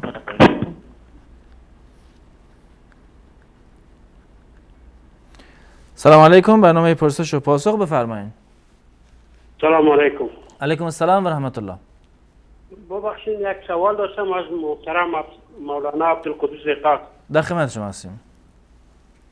به خاطر اینکه که طریقه نماز خواندن بین مرد و زن که سجده و قیام و قیود و رکوعش فرق میکنه یا عین است؟ درست. سوال دیگه دارین؟ نه، فقط این همیست که فقط همی فرق بین سجده مرد و زن، سجده قیام و قیود بینش فرق داره یا عین است؟ انشالله پاسخ رو دریافت میکنید بعد از میان برنامه. تشکر میکنم. سلام علیکم، برنامه پرسش و پاسخ بفرمایید. سلام علیکم و رحمت الله. علیکم السلام و رحمت الله و برکاته، در خدمت شما هستیم. سوال دارم، فقط مختصر میپرسم. بفرمایید. سوال اولتون درباره نماز ویتر پرسیدم که آخری وقتی نماز ویتر کی است؟ این اولین سوال. سوال دوم سوال همین که من از یک مغازه برادر چیز خریداری کردم و با طریق قرض گرفتم و این قرض رو من به مهلت چند کم دادم، اما آخران لحظه های قرضیم از خاطرم فراموش شد که من چقدر قرضدار هستم از این برادر. اما این برادری که به من چیز دادگی مالی که داد، از خاطر این برادر هم فراموش شده که من چقدر قرضدار هستم این برادر. اما ما این حاضی معما این است که این قرض را ما چخیلین انکنون چخیل پرداخت کنیم. همین را روشتنی آنزان. خب دیگر این سوال واضح است استاد؟ بله. خب دیگر سوال این است که همین ترجمه قرآنی که ما در برنامه شما الحمدلله تماشا میکنیم، گوش میکنیم، ما چخیل میتوانیم که اینا از برنامه های شما گیریم؟ به طریق مثال و از طریق اینترنت چگونه دسترس کردن ممکن است؟ همینا فهمونده ته؟ این انشالله در یوتیوب یا در فیسبوک معمولا گذاشته میشه، یعنی ترجمه قرآن. منظورت برنامه تفسیر قرآن یا فقط آیای قرآن که خونده میشه با ترجمه؟ نه همین مثال با عربی قرائت میکند قاری بعد تفسیر میکنن برادر. درست. این تماراش اینه که از طریق من میخوام که یا میتونید تماس بگیریم به جمیلی که در زیر یا آدرس کانال که در زیرنویس میشه، از این طریق درخواست بکنین که براتون فرستاده بشه، یا هم در یوتیوب و صفحات اینترنتی کانال به اونها مراجعه بکنین، احتمال زیاد گذاشته میشه. و اگر گذاشته نشدم انشالله پیشنهاد میدم که این قرائت ها هم گذاشته بشه. تشکر میکنم از شما. خب آخرین سوال استاد بفرمایید. خب سنتی بامداد اگر من با مسجد روم نماز فرض شدگی باشد، من سنت رو دیر موندم همین روز، باید من بعد از فرض سنت رو بخونم یا اینکه بعد آفتاب برآمدن بخونم یا اینکه نخونم؟ درباره همین سنت هم سال معلومات میدادید انشالله. انشالله حتما. سلام باشید. سلام علیکم. تشکر میکنم از شما. خدا نگهدار شما. آخرین تماس بیننده رو بس کنید. سلام علیکم. برنامه پرسش و پاسخ بفرمایید. من الان هستم. بله سوال شهریتون لطفا. ببخشید من خواستم از حضرت مولانا دیوان دو تا سوال بپرسم در مورد اینکه من حنفی مذهب هستم و امام مرتضی ما معتقد بر این است که وقتی خون از بدنش جاری می شود به لباسش یا هر چیزی که هست وضوء او باطل نیست و میتواند امامت بدهد و هم بستر شدن را هم تا زمانی که انزال نشده غسل را بر خودش واجب نمیداند و این به عنوان امام مرتضی ما است. آیا من میتونم پشت سر این با این عقاده و افکاری که دارد به عنوان مقتدی ایشان پشت سرش نماز بخونم؟ یعنی درس دینی هم خوانده، درسی خوانده یا همینجوری ارسی امام شده؟ بله یک عالم است، فارغ التحصیل است، فارغ التحصیل از طرف سیری، طرفای سیری. سبحان الله. استان هرمزگان. درست. سوال دیگه هم دارین؟ من متشکرم. سلام علیکم. خدا نگهدار شما. تشکر میکنم از شما. بینندگان عزیز در اینجا با هم یک میان برنامه میبینیم و دوباره انشالله در خدمت شما خواهیم بود.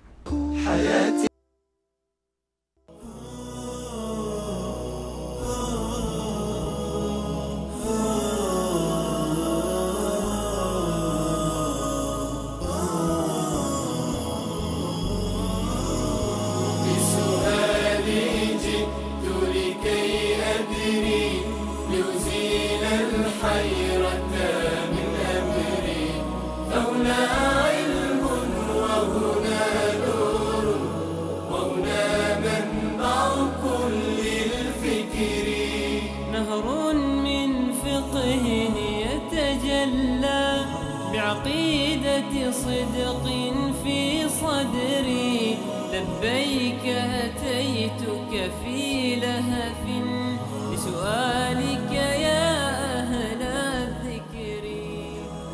عرض سلام و خسته نباشید مجدد دارم خدمت شما بینندگان عزیز.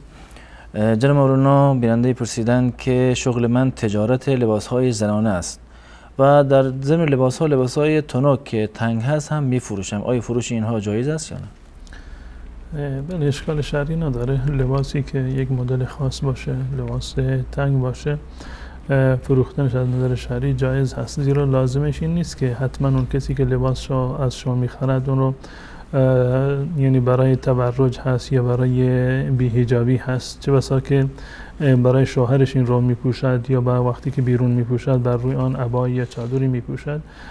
برای شما هیچ گونه گناهی نیست و معامله شما معامله درستی هست و درآمدتون درآمد حلال و جایزی هست. بله جزاکم الله خیر. بیننده بعدی که از موحدین بودن سوال کردن که قرائت یا خواندن تشهد در رکعت دوم و چهارم نماز به چه صورت است؟ تشهد یعنی دو تا تشهد داریم در نمازهای 4 رکعتی، در نمازهای 4 رکعتی یا نماز 3 رکعتی که نماز مثل نماز مغرب هست. 2 تا تشهد داریم. تشهد اول نزد جمهور سنت هست تشهد اول نزد جمهور سنت است، به این معنی که اگر شما فراموش کردید به طور مثال رکعت دوم را خواندید، به جای اینکه بعد از رکعت دوم بنشینید تشهد بخونید فراموش کردید، بلند شدید به رکعت سوم، حکمش این است که نمازتون رو ادامه بدهید، باز نگردید دوباره ننشینید، وقتی که ایستادید دیگه نماز رو ادامه بدید، رکعت سوم را بخوانید و رکعت چهارم را بخوانید و در آخر سجده سهو بکنید. یعنی تحیات اول و قعده اول سنت هست و با ترکش سجده سهو در واقع لازم می شود یا حکم وجوبی که بعضی از فقها دادن و نماز را باطل نمی کند. اما التحیات بعدی دومی، یعنی جلوس برای تشهد و خواندن تشهد در التحیات دومی بعد از رکعت چهارم، این جزء ارکان نماز هست که استدلال می شود از حدیث حضرت عبدالله بن مسعود رضی الله تعالی عنه کنا نقول قبل ان یفرض علینا التشهد، قبل از اینکه تشهد بر ما فرض بشود ما این گونه می گفتیم و بعد همین دعای معروف تشهد را گفتن. در قعده اول یعنی بعد از دو رکعت تحیات اولی سنت هست و تحیات دومی نشستن و قرائت التحیات و تشهد جزء ارکان نماز هست. درست، جزاکم الله خیر. سوال بعدی بیان گفتن که چرا تعداد رکعات نمازها در قرآن نیامده است ولی در مورد حیض و امور دیگری آمده است؟ در مورد این که مسائلی که در قرآن کریم ذکر شده، هیچ کسی از علما نگفتند که الله متعال مسائل مهمتر رو در قرآن ذکر کرده و مسائلی رو که مهم نیستند اونها رو ذکر نکرده. یعنی ذکر مسائلی که در قرآن هست بر اساس اهمیتشون نیست، بر اساس فایده بوده و موقعیتی بوده که در زمان در واقع وجود داشته در زمان رسول الله صلی الله علیه و سلم.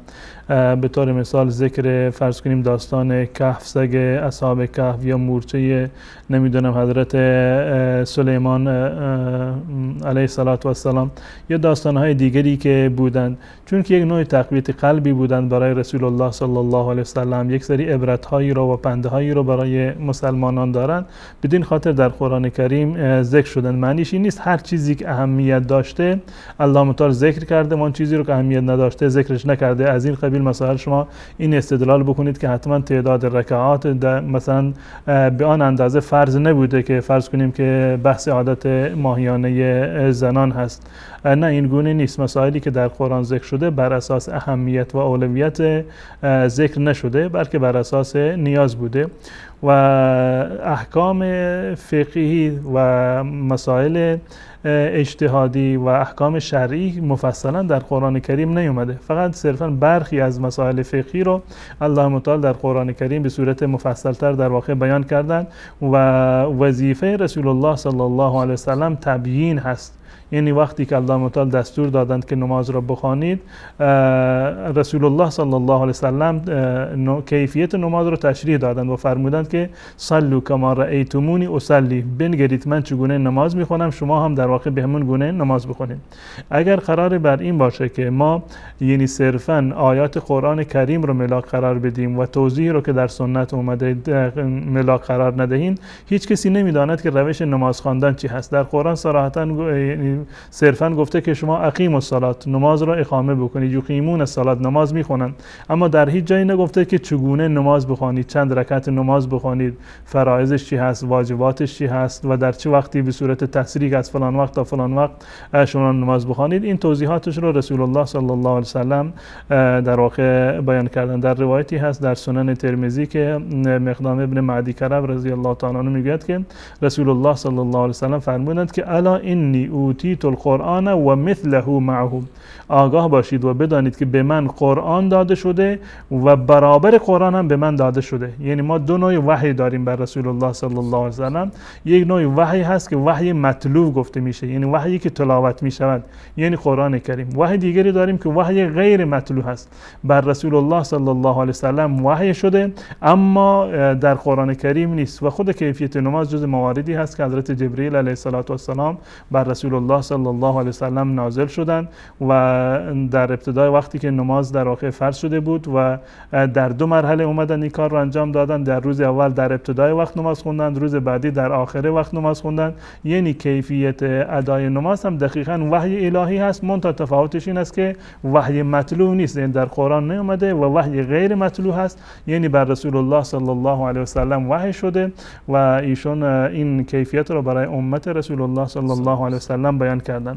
و اگر قرار بود که تمام جزئیات فقهی که قطعا اهمیت زیادی رو دارن، تعبد ما، عبادت ما با همین جزئیات فقهی هست، اگر قرار بود که تمام یعنی جزئیات فقهی در قرآن نوشته بشه، یک کتاب بسیار خطوری، شاید 10 جلد این قرآن میشد که برای کسی قابل استفاده شاید نبود و نمیتونستند کل قرآن رو بخونن و چون این کاری ممکن نبود، زیرا که مسائلی هستند که در اون زمان در واقع شاید اصلا وجودی رو نداشتن، مردم نیازی رو نداشتن، اما امروزه نیازی هست که اینها برگرفته از آیات قرآن، این اساسیاتی که در قرآن اومده و اساسیاتی که در احادیث رسول الله صلی الله علیه و سلم اومده، اینا قابل استنباط و استدلال هست و فقها و علما این رو در واقع برای مردم بیان میکنند و نه لزومی بوده که برای این جزئیات فقهی در قرآن بیاد و نه هم این که این عملی بوده، عملی هم نبوده که جزئیات در قرآن بیاد.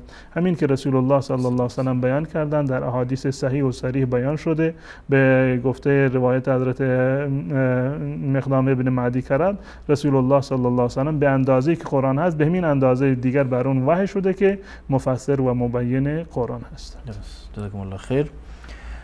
بیان بعدی پرسیدن که از لحاظ وضو و طهارت آیا در مذهب حنفی با شافعی فرق وجود داره یا نه؟ در کیفیت یعنی وضو گرفتن هیچ گونه تفاوتی وجود نداره، یکی هستند. کیفیت وضو گرفتن همون کیفیتی هست که حضرت عثمان رضی الله تعالی عنه بیان کرده و از رسول الله صلی الله علیه و سلم نقل شد در کیفیت وضو که چه عضوی را باید بشوریم، چند مرتبه بشوریم، اول کدوم عضو را بشوریم، کدوم عضو را باید بشوریم یا کدوم عضو را باید مس بکنیم. هیچ گونه اختلافی در میان اهل سنت و جماعت و 4 مذهبی که هستند وجود نداره. هم مذهب حنفی و شافعی در این زمینه یکی هستند، یعنی یعنی اعضای را، یعنی دستها را باید بشوریم، صورت را باید بشوریم و پاها را باید بشوریم. این 3 عضو مغسول هستند و به اضافه مسح سر و رسول الله صلی الله علیه و سلم درباره گوش فرمودند که الاذنان من الراس، یعنی حکمشون حکم سر هست، همون گونه که سر را مس میکنیم گوش ها را هم مس میکنیم. بالفرض اگر کسی گوش را مس نکرد وضوش باز هم درسته، جز سنت های وضو در واقع شمرده میشه. این در مذهب حنفی و شافعی هر دو تا یکی هستند، هیچ گونه تفاوتی رو ندارند. جزاکم الله خیر.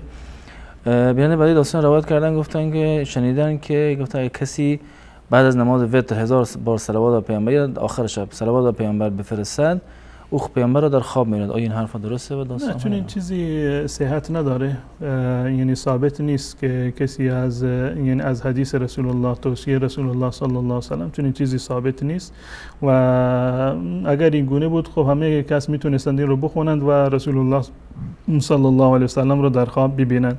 و مسئله دومین است که خود خواب، از یک خواب شما نمیتونید یک حکم شرعی رو که بر شما واجب باشه استنباط بکنید. یعنی اینکه شما در خواب یک عالمی رو در خواب دیده باشید یا هر کسی دیگر رو، حتی رسول الله صلی الله علیه و سلم رو در خواب دیده باشید، به شما گفته باشه فلان کار رو انجام بدید، از نظر شرعی بر شما واجب نیست اون کار رو انجام بدید، زیرا که خواب جز مصادر تشریع و جز منابع نیست. شما یک خوابی رو دیدید، از این خواب چی دیدید و چه فهمیدید، چه کسی به شما گفته باشه، اینا همه مواردی هست که قابل بحث است. پس بنابراین خواب از نظر شرعی معتبر نیست، یعنی به این معنی که شما یک حکم شرعی را، یک واجب شرعی را نمیتوانید که از خواب در واقع استنباط بکنید و این کیفیتی رو هم که گفتید من تا حالا نشنیدم و هیچ کسی از اصحاب رسول الله صلی الله علیه و سلم از پیامبر نقل نکردن و چنین توصیه هم نشده و صحت ندارد. درست. جزاکم الله خیر. بیان بعدی گفتن که در افغانستان اینجوری رسم است که مثلا پسر در ایران داره مشغول به کار هست و در افغانستان برای این پسر یک دختری رو عقد میکنن بدون اینکه پسر اون رو دیده باشه و آشنا باشه. این کار چه می‌دارن؟ والا اینکه یعنی ندیده باشد، وقتی که خودش راضی هست و وکالت داده که به جایش که یعنی قبول بکنند یا اینکه بروند خواستگاری فلانجا خواستگاری بکنند یا اینکه عقد نکاح رو بکنند بدون حضور دختر باشه یا بدون حضور پسر باشه، کسی رو نائب خودشون و وکیل خودشون کرده باشند، از نظر شرعی چون این عقدی درسته و اشکال نداره. جزاکم الله خیر. بیان باید در مورد طلاق گفتن که زن و شوهر خیلی وقتا رخ میده که با هم جنگ و دعوا میکنن، با هم در بحث میکنن و هر بار هم چند بار شوهر طلاق را صادر میکنه، اما باز هم از هم جدا نمیشن و همچنین با هم زندگی میکنن و حتی فرزند به دنیا میآورن. تکلیف چیه؟ از نظر شرعی گونه که قبلا عرض کردم 3 طلاق بیشتر وجود ندارد. در طلاق اول و در طلاق دوم شوهر میتواند رجوع بکند، اما بعد از طلاق سوم دیگر رجوعی در کار نیست. یعنی این که زن و شوهر کاملا با هم دیگر بیگانه هستند، هیچ گونه ارتباطی در میان اونها نیست. تفاوتی نداره با اون زنی انسان هم بستری بکنه، از اون بچه بیاره که اون رو 3 طلاق داده، یا اینکه با یک زن بیگانه که اصلا اون رو در عمر خودش یک بار هم ندیده برود با اون زنا بکند، بچه رو بیاورد. هر دوتا گناهشون یکی هست. یعنی زنی را که 3 طلاق شده کاملا بر مرد حرام هست و همبستری با اون جایز نیست. ایشون گفتند که الله بزرگ، الله میبخشد. خب همین الله بزرگ دستور داده که شما نباید این کار رو انجام بدید و 3 طلاق بیشتر وجود نداره، شما بر هم دیگر حرام هستید. اگر شما به معتقد به بزرگی الله متعال هستید، خب همین الله بزرگ و متعال این دستور داده که شما باید بعد از اینکه طلاق سوم رو دادید، این از زن و شوهر باید از هم دیگر جدا بشن. اما این بچه هایی که به دنیا میان نسبشون ثابت هست، نسبشون ثابت است و یعنی هیچ کسی نمیتواند که به این فرزندان با دیده یعنی تحقیر نگاه بکند. این بچه ها گناهی رو مرتکب نشدن. اگر گناهی در این زمینه هست، گناهی هست که برگردن پدر و مادرشون هست و خود این بچه ها نسبشون ثابت هست از پدر و مادرشون. منتها کسانی که اگر چون این کاری رو انجام دادند یا اینکه بیشتر از 2 بار و 3 بار یا طلاق دادند و باز هم با هم هستند، بعد از الله متعال بترسند. همین اللهی که بخشنده و مهربان هست عذاب بسیار دردناکی رو هم داره. شما چه تضمینی داری که الله متعال گناه شما رو میبخشد؟ الله متعال گناه کسانی رو میبخشد که با فراموشی و به نادانی گناهی رو انجام دادن دوباره توبه میکنند.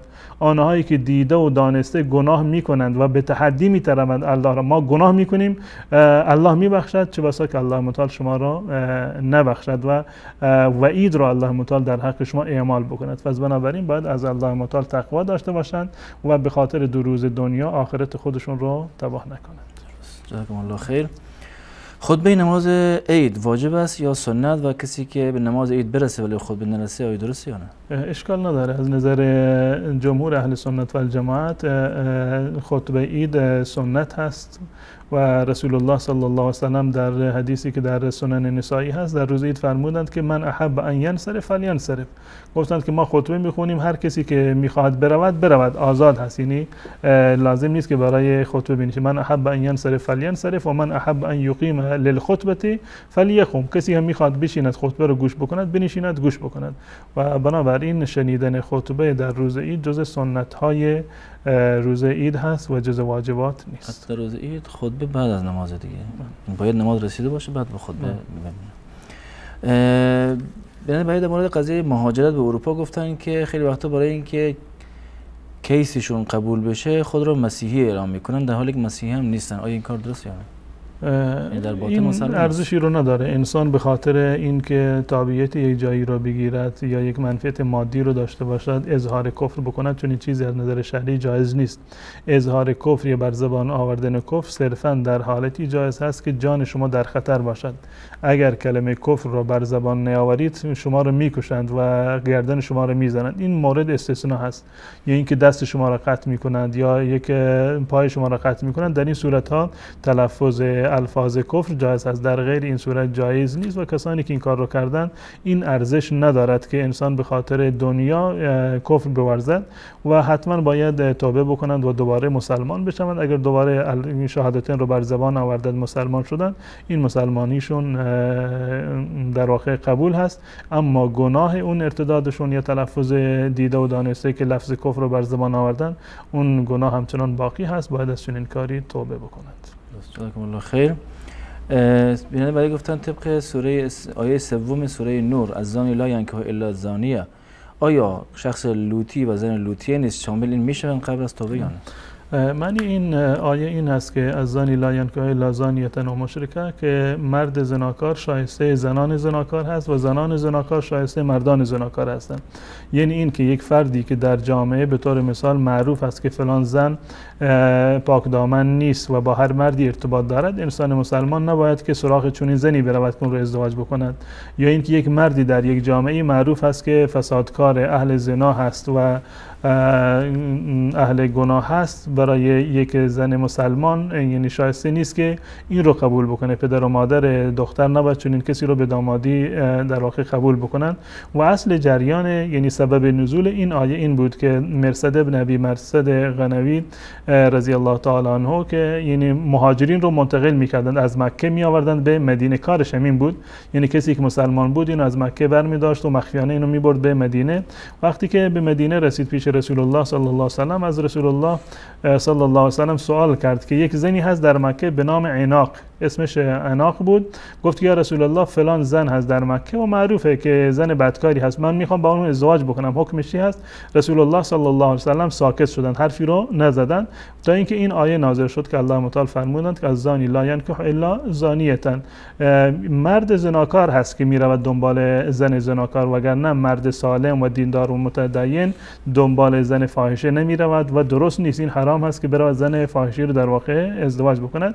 منتها تمام اینها قبل از توبه هست. بالفرض اگر یک زنی در یک جامعه دچار اشتباهی بوده یا ناخواسته زنا کرده یا عمدن زنا کرده اما الان توبه کرده، همه میدونند که فلانی توبه کرده، انگشت نما نیست و که فلانی زن بدکاری هست، از نظر شرعی ازدواج با چنین زنی جایز هست. زنی که در یک مرتبه در عمر خودش ازدواج زنایی رو انجام داده باشه الان توبه کرده، یا همچنین مردی که زنا کرده باشه اما الان توبه کرده، خواستگاری اومد، از نظر شرعی برای شما مشکلی نیست، میتوانید اون رو در واقع قبول بکنید.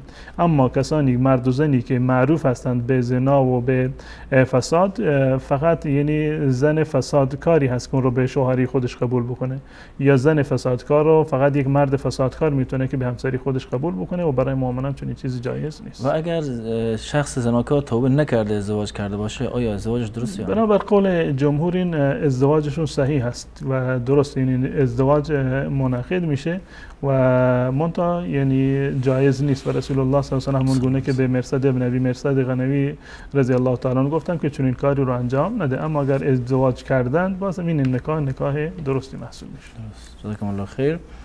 یعنی بعد گفتن که قبل از ازدواج شروطی گذاشته می شود و مرد هم موافقت میکنه، مثل اینکه مثلا دختر درس بخواند و شروطهای دیگر.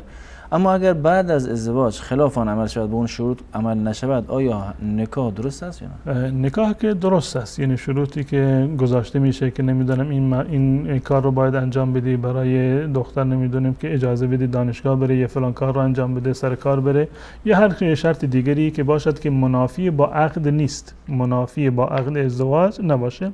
این شرط ها از نظر شرعی هم معتبر هستند. المسلمون علی شروطهم، وقتی که یک مسلمان یک وعده رو کرد، یک شرطی رو قبول کرد و قول داد، بر قول خودش باید عمل بکنه تا جایی که امکان داره. اما اگر چیزی از خارج از عهدهش بود، الله متعال انسان رو بیشتر از اون چیزی که توانایی دارد مؤاخذه نمی کند. اما اصل نکاح درست، اشکال نداره و جایز هست. جزاکم الله خیر. بیان بعدی گفتن اگر در حین نماز خواندن یک طفلی جلوی نمازگزار رد شود، این نماز چه حکمی دارد و دوام گفتن بکنه اشکال نداره. یعنی اگر یک کسی جلوی نماز شما رد شد، طفلی باشه یا کسی دیگری باشه، از نظر شرعی نماز شما درست است. اما رسول الله صلی الله علیه و سلم فرمودند که اگر شما در نماز بودید و یک کسی خواست که از جلوی شما رد بشود، اون را نگذارد مانع بشود، یعنی با دست خودتون اشاره بکنید که اون در واقع از جلوی شما عبور نکند. اما اگر بچه‌ای بود، یعنی غیر مکلف بود، هیچ گونه گناهی نه بر شما هست و نه بر اون بچه. و از نظر شرعی برای خانم‌ها جایز هست که در هنگام نماز یعنی بچه خودشون رو نگه دارند روی، یعنی که جایی نرود، اون دستش رو نگه دارد، یا حتی در صورتی که مثلا فرض کنیم کودکی هست و کسی دیگر نیست در خونه کنه نگه دارند و وقت نماز هم داره قضا میشه و دیر میشه، اشکال نداره که کودک رو در آغوش بگیره و نماز بخونه و وقتی که به سجده رکوع میراد این کودک رو بر زمین بگذارد. از نظر شرعی هیچ اشکال نداره و جایز هست. جزاکم الله خیر. بیان بعدی گفتن که در سجده در چه نمازهایی دعا بکنیم، سنت یا واجب؟ تفاوتی رو نداره، جایز هست. این هم در نمازهای سنت دعا بکنید و هم در نمازهای فرض دعا بکنید، در هر سجده‌ای که باشه هیچ گونه اشکال نداره و جایز هست، زیرا که در این زمین مطلقاً اومده که در سجده دعا بکنید. رسول الله صلی الله علیه و سلم فرمودند که و اما الرکوع فعظموا فیه الرب، و در رکوع تعظیم الله متعال رو بیان بکنید، یعنی بگید سبحان ربی العظیم. و در روایتی هست که اقرب ما یکون العبد الی ربه و هو ساجد، نزدیکترین حالتی که انسان به پروردگار خودش داره در حالت سجده هست. فاکثروا فیه من الدعاء، یا در روایت اومده فقمن ان یستجاب لکم، در دعا در سجده زیاد دعا بکنید، سزاوار هست که دعای شما قبول بشود. یعنی که از جاهایی که دعا کردن اجابت، شانس اجابت بیشتری رو داره در حالت سجده هست و هیچ تفاوتی نداره که این سجده نماز فرض باشه یا نماز سنت و نفل باشه، در روز باشه یا در شب باشه، در همه موقع و در هر نمازی این جایز هست و اشکال شرعی ندارد. جزاکم الله خیر. اگر یه خانمی دچار عادت ماهیانه باشد آیا اجازه داره ذکر و قرآن بخونه؟ بله اشکال نداره، و خواندن ذکر و اوراد در هنگام عادت ماهیانه و همچنین خواندن قرآن هم از نظر شرعی دلیلی برای ممنوع بودنش نیست. گرچه برخی از فقها معتقد هستند که نباید بخونه و این قیاس میکنن بر حالت جنابت. این قیاس نادرستی است و دلیل صریح و واضحی صحیح در این زمینه وجود نداره. اگر زن در هنگام عادت ماهیانه میترسد که قرآن رو فراموش بکنه، حفظش رو میخواد مرور بکنه، یا سر کلاس میرود، خودش آموزگار هست، یه قرآن رو یاد میگیره، سر کلاس میرود و مجبور هست که قرآن رو تلاوت بکنه، هیچ گونه اشکالی نداره و جایز هست. منتها به خاطر مراعات این که فتوای فقهی به قرآن دست نزنه، سعی بکند که با حائل باشد، با پرده‌ای باشه، با دستکشی باشه و قرآن رو بخونند یا از روی موبایل بخونه، هیچ گونه اشکال شرعی ندارد و جایز هست. جزاکم الله خیر. بیان بعدی پرسیدن که آیا طریقه نماز خواندن زن و مرد در سجده و رکوع با هم فرق می‌کند یا نه؟ گرچه در این زمینه یعنی برخی از فقها این رو یعنی گفتند که زن در هنگام سجده خودش رو به زمین بچسباند یا این رنج خودش رو بر روی زمین بگذارد یا اینکه بدن خودش رو بر روی رانهای خودش یعنی بخواباند، اما این دلیل شرعی و دلیل صحیح از احادیث رسول الله صلی الله علیه و سلم ندارد. روایتی در این زمینه در سنن بیهقی اومده که از نظر سندی اشکال دارند، یعنی در هیچ روایت صحیحی نیامده که رسول الله صلی الله علیه و سلم فرموده باشند که زنان به گونه دیگر نماز بخونند یا مردان به گونه دیگر نماز بخونند، و نه از حضرت عایشه و نه از زنان دیگر چون این چیزی نقل نشده و روایت در این زمینه صحیح نیست. حتی از دردا، زن ابو دردا اومده که ایشون به صورت یعنی دقیقاً مانند مردان نماز بخونند و حتی در روایت اومده که ایشون فقیه بودند، یعنی زن فقیهی بودند و دقیقاً مثل مردها سجده می‌کردند و دلیلی برای تفاوت میان نماز مرد و زن وجود نداره. دلایلی که در این زمینه هستند در سنن بیهقی اومدند، این دلایل ضعیفی هستند. درست. جزاکم الله خیر. یعنی بعدی پرسیدن که آخر وقت نماز وتر کی است؟ آخر ابتدای وقت نماز وتر بعد از نماز عشا هست، یعنی بعد از اینکه شما نماز عشا رو خوندید وقت وتر هست. اگر خواستید که اول شب وتر بخوانید هیچ گونه اشکالی ندارد و آخر وقتش قبل از اذان فجر، قبل از اذان فجر یا به تعبیر دقیق تر وقت دمیدن فجر هست. وقتی که سپیده بدمد این آخر وقت نماز وتر است. در این فرصت شما می توانید که نماز وتر را بخوانید. اگر مطمئن هستید که اهل قیام اللیل هستید، آخر شب قبل از نماز فجر قبل از اذان بیدار می شوید، بهتر و اولاتر این است که نماز وتر را به تأخیر بیاندازید، در آخر شب بخوانید. و اگر می ترسید که خواب بیفتید یا معمولا بیدار نمی شوید، یعنی بعد از دمیدن فجر بیدار می شوید، در همون اول شب نماز وتر را بخوانید، یعنی بعد از نماز عشا و قبل از خواب نماز وتر را بخوانید. جزاکم الله خیر. بیان بعدی گفتن که از مغازه‌داری یا از مغازه چیزی خریدن به صورت قرضی و چند مدتی پول آن رو پرداخت کردن، اما الان فراموش کردن که چقدر پول مانده، هم او فراموش کرده هم صاحب مغازه، الان باید چقدر پول پرداخت؟ به صورت یعنی توافقی تخمین بزنند، یعنی با رضایت دو طرف، یعنی به طور مثال یه مبلغی رو مشتری میگه، مبلغی رو صاحب مغازه میگه، یک چیزی رو مشترکی رو با هم دیگر صلح بکنن در این زمینه و همون چیزی که با هم دیگر توافق کردن از نظر شرعی یعنی بری و ذمه هستند، ولو اینکه کم و زیاد شده باشد هم دیگر رو حلال بکنن و ببخشند و گناهی دیگر برگردن اونها نیست. درست. جزاکم الله خیر.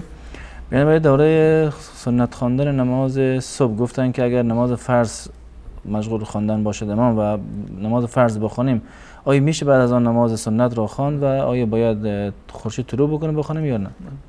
در این زمینه رسول الله صلی الله علیه و سلم فرمودند اذا اقیمت الصلاة فلا صلاة الا المکتوبه. وقتی که نماز فرض شروع می شود نماز دیگری نیست. وقتی که اقامه شد نماز جماعت شروع شد نماز دیگری درست نیست که شما بخوانید به استثنای همون نماز فرض، یعنی نماز سنت نخوانید و بروید با جماعت فرض در واقع شریک بشوید. خب شما به مسجد رسیدید وقت نماز فجر بود، نماز فجر هم اقامه شده بود، جماعت اقامه شده، الان چه کار بکنید؟ حکمش این است که شما بروید با امام نماز را شروع بکنید، سنت نخونید قبل از اون. الان بعد از نماز فرض آیا جایز هست که شما نماز سنت را بخوانید یا نه؟ بله جایز هست. روایت حضرت قیس ابن عمر رضی الله تعالی عنه است، میگوید که من بعد از نماز فرض ایستاده بودم که نماز سنت را بخوانم، رسول الله صلی الله علیه و سلم فرمودند که این چه نمازی هست که میخونی؟ گفتن یا رسول الله سنت قبل از فجر رو نخونده بودن الان میخونم. رسول الله فرمودند که پس الان اشکالی ندارد. یکی از اوقات مکروهه نماز خوندن بعد از نماز فجر هست تا طلوع آفتاب.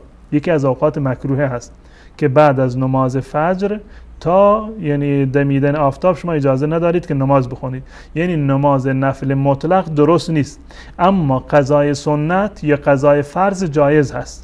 قضای سنت یا قضای فرض، نمازی که شما قبلا نخونده بودید الان یادتون اومد، این اشکال نداره، جایز هست. نماز تحیت المسجد جایز هست، نماز تحیت الوضو جایز هست. شما بعد از نماز فرض و قبل از طلوع آفتاب هم میتوانید نماز سنت فجر را بخونید و اگر اینو به تأخیر بیاندازید بعد از طلوع آفتاب بخونید اولاتر و بهتر است، زیرا که از تمام این خلاف شما خارج میشوید.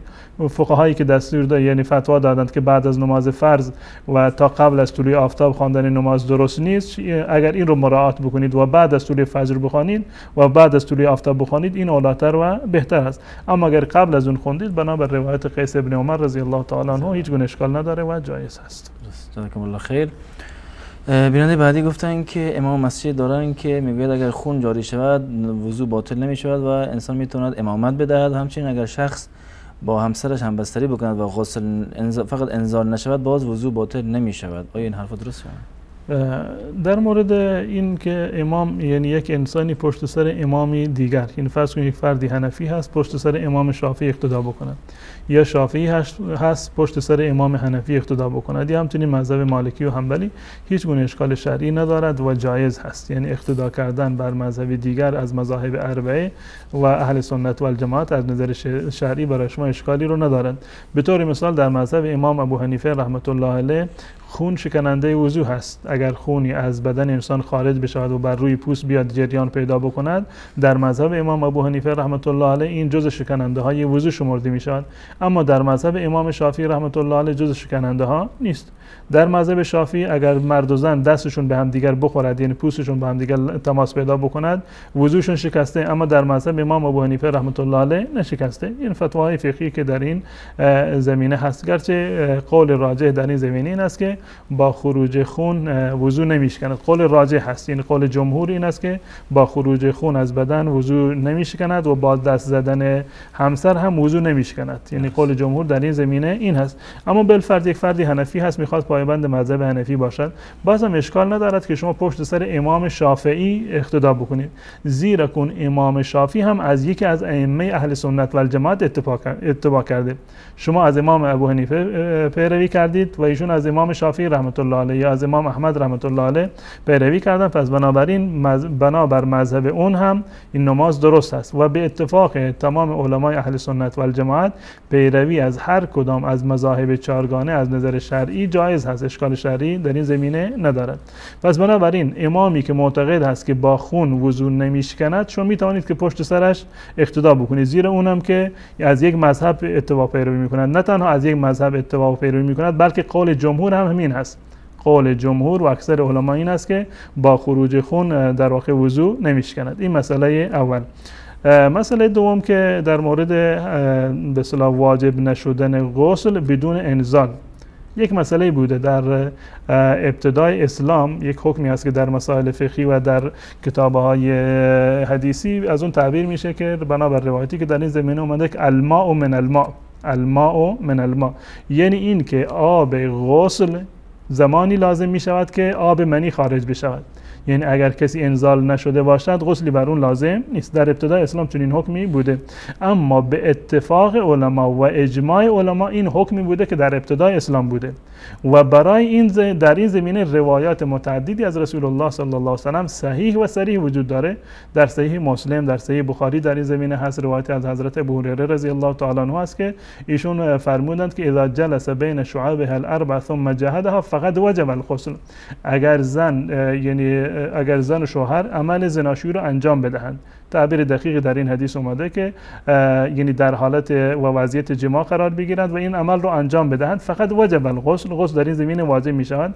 یا بنابر روایت دیگری که باز هم در صحیح مسلم هست رسول الله صلی الله علیه و سلم فرمودند که و مس الختان و الختان فقط وجب الغسل، در صورتی که ختنگاه به هم دیگر برسد، ختنگاه مرد با ختنگاه زن برسد، این در واقع غسل واجب شده و این قول جمهور اهل سنت و الجماعت و بر این اجماع شده و بعد از این بر این اجماع شده. یعنی هیچ یکی از مذاهب اهل سنت و الجماعت نظرشون این نیست که اگر کسی همبستری کرد و انزال نشد غسل بر اون لازم نیست، بلکه به اتفاق هر چهار مذهب اهل سنت و الجماعت به استدلال از این حدیث حضرت ابو هریره رضی الله تعالی عنه و احادیث دیگری که در این زمینه هست، هر کسی که جماع بکند، همبستری بکند، ولو این که انزال نشده باشد و ارضا نشده باشد، از نظر شرعی غسل بر اون در واقع واجب هست. و این یک مسئله. در این مسئله یعنی من خلافی رو در میان مذاهب اربعه نمیدونم و این نظر یک نظر شاذه و عرض کردم که برخلافش اجماع وجود داره. یعنی اجماع و اتفاق علمای مذاهب اهل سنت و الجماعت بر این است که اگر کسی همبستری کرد ولو این که انزالی صورت نگیرد غسل بر اون واجب هست و اگر نماز بخونه نمازش از نظر شرعی درست نیست. امام استمتاع بوده بدون همبستری بحث یعنی بدون همبستری که یک بحث جداگانه هست که مورد بحث نیست، اشکالی نداره در اون زمینه. یعنی بدون همبستری صورت نگرفته باشه، اگر هدف این باشه که با دست به هم دیگر بخورد و وضو نگرفته، اشکال نداره، میتونه پشت سر چون این فردی در واقع نماز بخونه. پس بنابراین این نمیدونم که شما گفتید که من درس دینی خونده، اینو باید بازگردانید به مذاهب اهل سنت و الجماعت و علمایی که در اونجا هستن قول راجح رو، دلایلش رو بیاورند. این گونه نیست که هر حدیث مرجوحی رو یا حدیث منسوخی رو انسان پیدا بکند برود بر اون در واقع عمل بکند. ببیند که در این زمینه اجماع اهل سنت و الجماعت چی هست، روایات متأخر و روایات صحیح در این زمینه چی را گفته بودم. همین است که مذهب جمهور اهل سنت و الجماعت این است که بدون غسل کردن در واقع غسل لازم هست و واجب هست و بدون غسل کردن خواندن نماز جایز نیست. اما این مسئله دوم. مسئله سوم این است که بالفرض یک امامی بی وضو هست، یک امامی بی وضو بوده. الان معلوم نیست که یعنی این مطمئن نیستم که حتما این آقا به طور مثال با همسرش همبستری کرده باشه و انزال نشده اومده امام شده، الان حکم نماز ما چی هست. یک چیزی هست که اون به اصطلاح معتقد هست که این حدیثی رو دیده شاید و اشتباه از این در واقع متوجه شده. برای مقتدی ها جایز هست که پشت سر چون این فردی نماز بخونند. جایز هست که پشت سر چون این فردی نماز بخونند. بالفرض هم اگر ثابت شده باشد که چون این امامی این کار رو کرده باشه، یعنی همبستری کرده باشه و غسل نکرده باشه، مردم که علم غیب ندارن، مردم نادانسته رفتن پشت سرش نماز خوندن، نماز مردم درسته، هیچ گونه اشکال شرعی رو نداره، اما خود امام باید نمازش رو برود و اعاده بکنه. این مسئله سوم. مسئله چهارم، اگر یک فرد حنفی یا یک فرد شافعی بالفرض این که مطمئن هست که این آقا با همسرش همبستری کرده و الان غسل نکرده، که این یک امر در واقع مشکلی هست، بالفرض اگر چون این اتفاق بیفتد، یک فردی مطمئن باشد که فلانی الان رفته به طور مثال خودش دیده که رفته دستشویی، الان بیرون اومده، الان وضو نگرفته یا جماع کرده و الان غسل رو انجام نداده، آیا جایز هست پشت سر چون این کسی شما نماز بخونید که مطمئن هستید که وضو شکسته و وضو ندارد؟ در این صورت برای شما جایز نیست که پشت سرش نماز بخونید. اما به صرف احتمال شما نباید نماز جماعت رو ترک بکنید، پشت سرش نماز خونید. بالفرض اگر وضو نداشته باشد حکمش برگردن خودش هست، خودش گناهکار هست و نماز شمایی که نمیدونستید نماز شما درست هست و فرض از گردن شما ادا می شود. درست. جزاکم الله خیر. خسته نباشین. وقت برنامه هم تمام شد. از بینندگان عزیز نیز تشکر میکنیم که تا این لحظه با ما بودند و تا یک دیدار دیگر همه شما را به الله متعال میسپاریم. السلام علیکم و رحمت الله و برکاته.